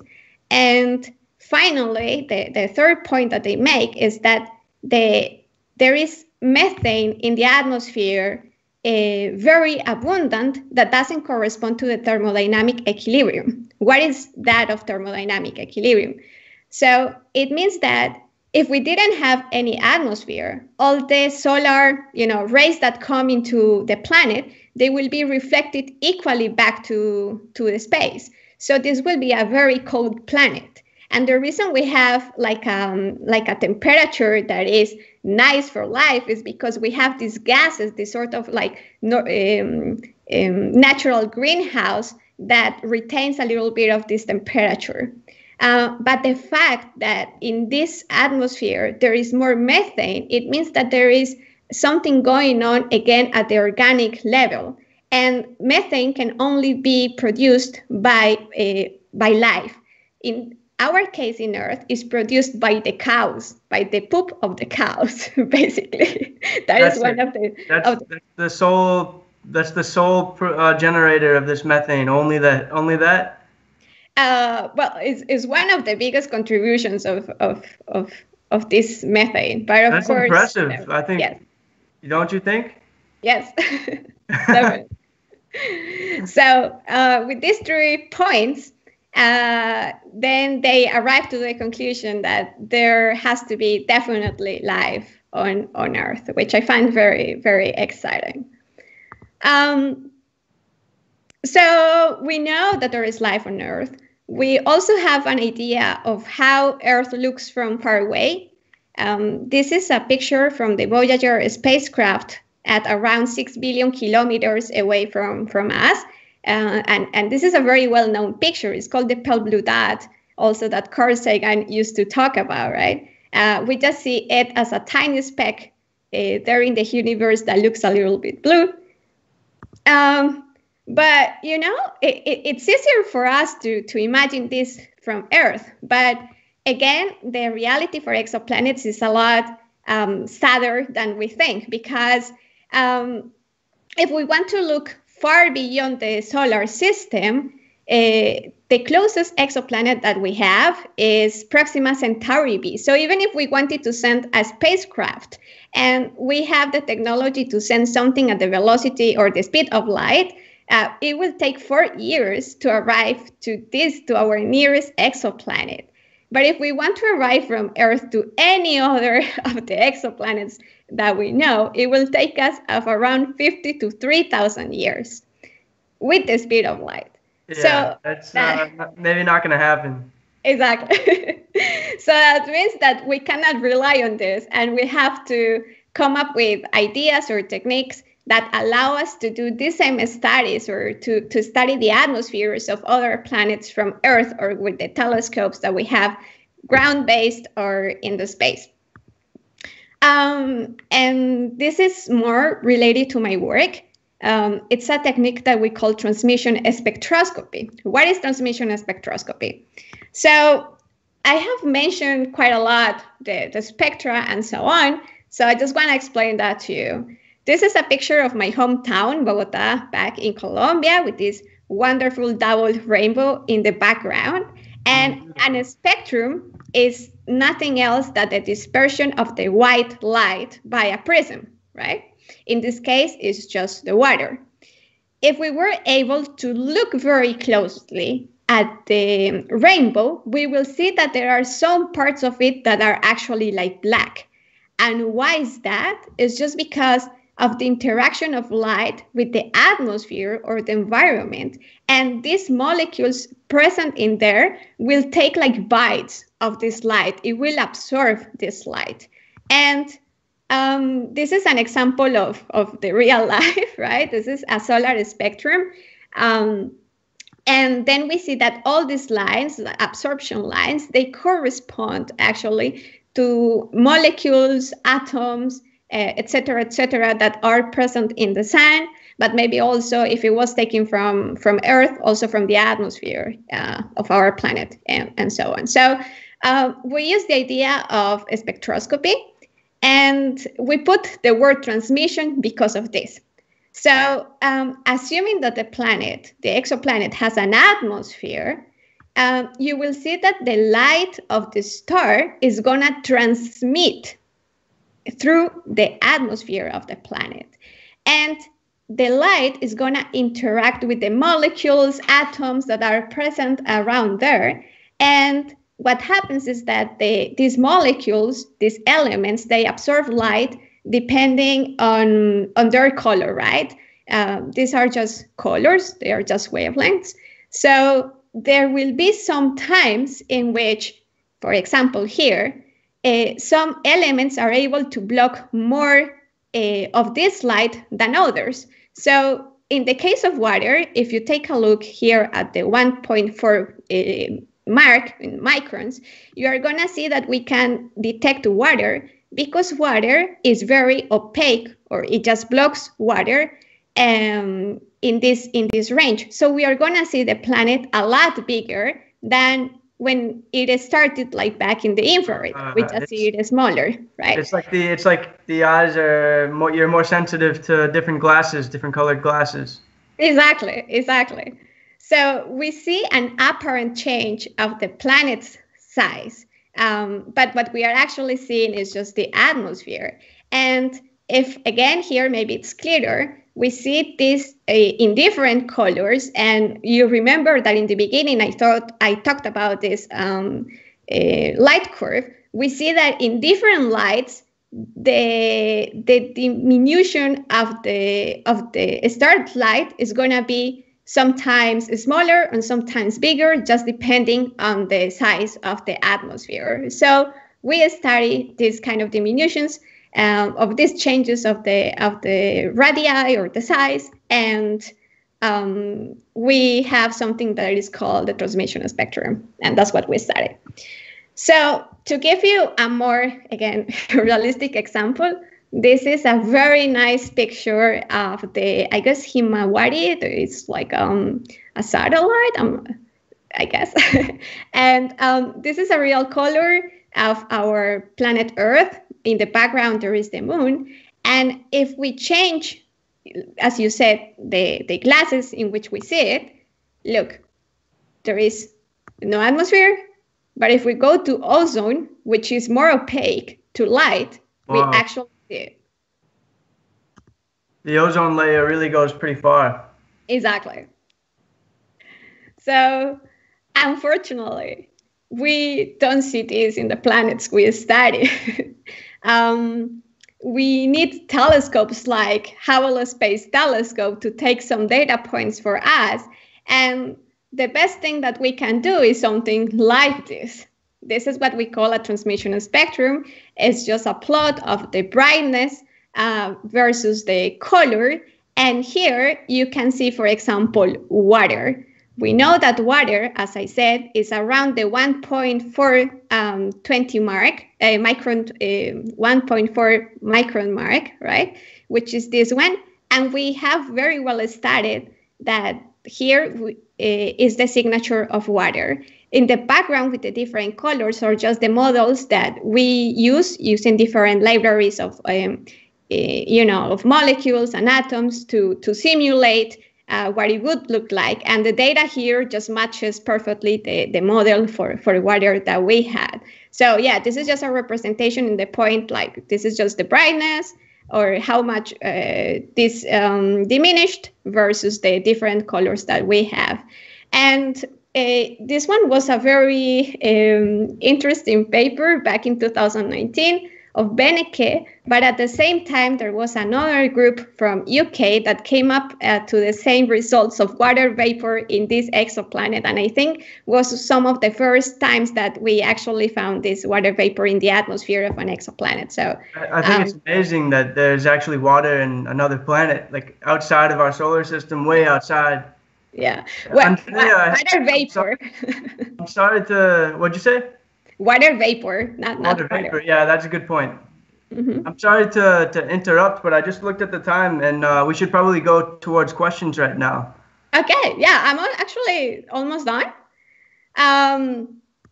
Maybe just one or two slides, and then we just transition. Cool. So I just wanted to give you this example. These cool posters of the Exoplanet Travel Bureau. You can just find them on NASA. But you remember the TRAPPIST system that I told you about from the beginning? Well, they advertise to travel to these planets. So here we have the TRAPPIST-1E and the TRAPPIST-1D. And basically, they are just inviting you to go to the best habitable zone vacation place. So I think they are really, really cool. If you can check it for other planets and compositions and so on. And to finish, I just wanted to leave you with this spectrum from Earth. And again, think that if someone or something is looking at us right now, they are gonna see the spectrum of our atmosphere, and they are gonna see the different contributions that, for example, cows, volcanism, plants, etc., has on it, and they might be thinking there is something really cool going on in this pale blue dot there. So yeah, thank you so much. Awesome, amazing. Thank you so much. Yeah, you're welcome. Yeah, so maybe we can turn to questions, or I will also leave it open to Eleni because she's going to take over the next section. But I didn't see any questions so far. There are a few questions, but I think a lot have been answered through this very interesting talk. You had the slide. So one question was, how far is the nearest exoplanet with a habitable zone? With a habitable zone. Yeah, 4.2 light years. Yeah, and okay, that's a weird question. If a red surface color indicates life, does that mean that there is life on Mars? No. It's more like if we look at the infrared, there is a peak in the infrared part of the spectrum, then it could be an indication that there is vegetation and potentially life. Okay. Yeah. And all these exoplanets we've been talking were about our galaxy. Have we detected anything outside our galaxy, or is there researches? No. Do you know anything about how to detect exoplanets in outside our galaxy, in other galaxies? It's actually very difficult because our technology doesn't allow us to do so. The farthest exoplanet that we know of, it's 5,000 light years away, and that is not even outside of our, our sphere of influence, sort of saying. Yeah, so, the nearest galaxy, I think, is the system. It's Andromeda. Yeah. So. Yeah, but you could also say that even the LMC is like 200,000 light years away. Yeah. So no, no. Good. Those were the questions. I'm going to turn it over to Eleni also, but thank you. Thank you to you.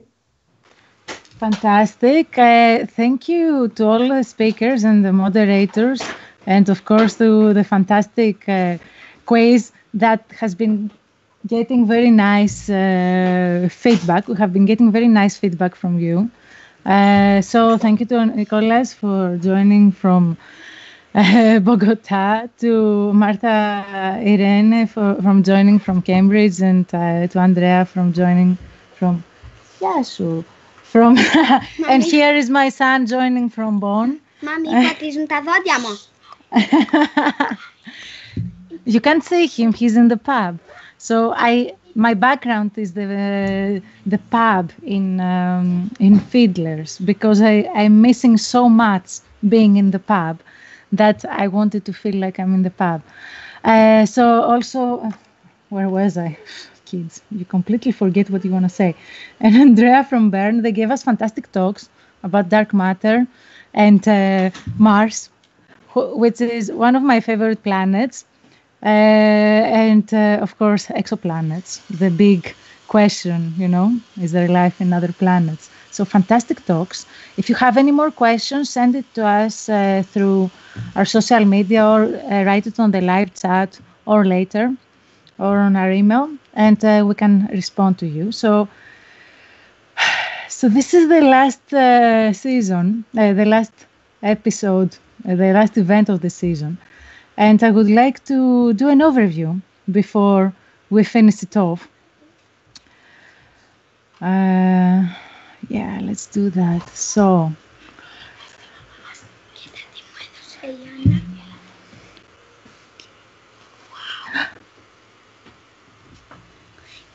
αυτό και Fortnite και Haribo.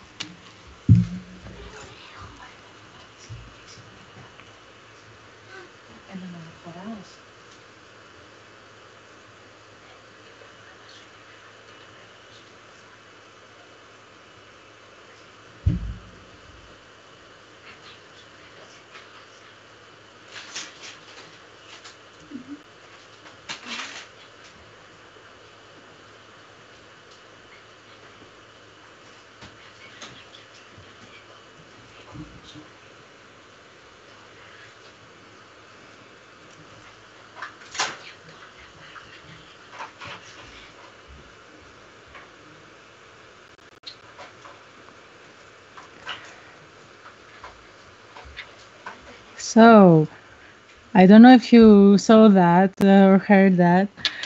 I'll move on. This was our trailer for season 2, and this was our team for season 2. We put this photo here because this was the event where we were all together, and it's one of our favorite events, the Halloween event. Our team this year had 11 members. Toma, Maud, Kevin, Sven, Manali, Anna, Laila, Florian, Felix, Sandra, and I, who worked very hard to bring to you these events at the Fiddler's Pub, and we moved them instantly on the virtual platforms, so you can still keep contact with us and with Astronomy. But that was not all the team. Since the beginning of Astronomy on Tap Bonn, which started in September 2018, we had quite a few people. We also had Enrico, we had Ziad, we had Arti, we had Angus, who left Bonn, they relocated. And we had volunteers who helped on the day of the event. That was much needed help to set up the event, Nathan and Joy. And we're one of the satellite locations of Astronomy on Tap Bonn that was started in New York by professional astronomers. And as you can see in this map, it's pretty much everywhere in the US, in many places in Europe, and it's popping up everywhere in the world. And I'm really glad to see that. There are more locations coming also up in Germany. So Cologne is starting virtual events. They have their first one on Thursday. So you can find them on Facebook. Have a look at their events. So Astronomy on Tap Bonn was the first fully bilingual Astronomy on Tap event. Meaning we had a talk in English, a talk in German, and bilingual quiz, and all our description was also bilingual in English and German.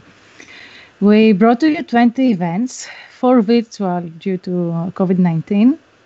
We had 40 speakers, 1 physics show, 7 astro slams.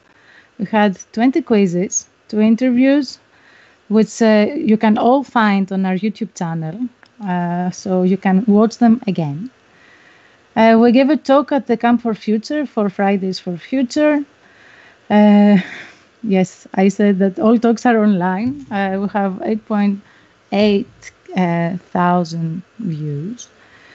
And we took part in 3 international conferences, at the American Astronomical Society conference twice, and at the European Astronomical Society annual meeting today, actually. So we collaborate with other satellites. These are 2 highlights, are posters from 2 years ago and from last year. No, from 1 year ago and this year, January, where we highlighted the diversity of Astronomy on Tap and also how to expand our horizons and include talks not only related to astronomy, but also to economy, to biology, talks from astronauts, from medical doctors, from archaeologists, musical events. We had music on our events. We had astronomical events translated into music with the Mercury transit, and we had an artist playing the piano to us. And today we presented at the European Astronomy Society meeting. I have the slide later. Before that, about collaboration, we collaborated on a 7-hour virtual event, consecutive hours. It was the birthday party for Astronomy on Tap. It involved several satellites, 32 presenters across several time zones from Israel to LA, with 300 simultaneous views and 4,200 total views. And you can still watch this online. The link is shown on the poster, bit.ly at AoT on the couch. Okay, this was from today, our press release. Our team will post this on the live chat, so you can have a look for yourselves at how we made Astronomy on Tap virtual and viral. So one of the events, as I said, was the Astronomy on Tap on the Couch event, and you can see some photos from that event there. It was streamed via YouTube using Skype and Zoom. And today we presented at the European meeting methods on how you can run your own Astronomy on Tap event, how you can start it, and techniques to use in order to organize these events. And we will make this recording also available to the public. Of course, we need to thank our sponsors, the European Southern Observatory, Astron, Euclid. We had merchandise from Chandra. We need to thank SFB, the collaboration between Cologne and Bonn University, who also donated money to us for merchandise, and to all of you for donating throughout these 2 years at the pub. Much appreciated. And this way we could give back prizes to you during our quizzes. So I have an announcement. For me, it's a quite sad day because this is my last event for Astronomy on Tap Bonn. As a team manager, I am stepping down, and this is due to relocation. I will be moving away from Bonn to Jena, which is east from here, 4 hours drive. So be prepared for an Astronomy on Tap Jena to pop up real soon. But please continue supporting Astronomy on Tap Bonn because the events are amazing and the team is amazing. And after I'm gone, we have Laila and Sandra who will take over for season 3. And they're very enthusiastic and charismatic. So support them as you have supported all of us. And please continue joining our events at Fiddlers from September. So we already have speakers for September. The event is on the 29th, the last Tuesday of the month. So book it now in your calendar. Put it now. Now. Okay, so we have Dr. Thalia Treanu about jets and the extreme universe. Sven Heidenreich, Raketen einmal mit Profis arbeiten. So he will talk to you about rockets in space. So that's very exciting. And of course, there will be live streaming for me that I will not be there. I can watch it from Jena. Our social media accounts. Connect with us, send us questions, send us your feedback. Okay. And yes. Over. Yes. So yeah. Did I stop sharing? That doesn't matter anymore. Okay. That's it. It happened. Yeah. Because actually this is not planned. But the whole team really wants to thank you, Eleni, for the great time that we had, for all the work that you put into building Astronomy on Tap here in Bonn. It was a lot of work, but a lot of stress as well, for you especially, being the organizer for everything. And it worked out really well. We had a lot of fun at all of our events. So thank you very much for all the work that you put in. And also from me, of course, thank you very much that you kick-started this with an email that I read on my vacation. I was like, yes, let's do it. And since we know that every single merchandise we ever ordered, you already have one, we now made a new merchandise. And Laila, can you share it for everyone to see? I have it here on my screen. I can only show you a picture of it. If you share it from your screen. I have my screen shared. You have your screen shared? Yeah, then now.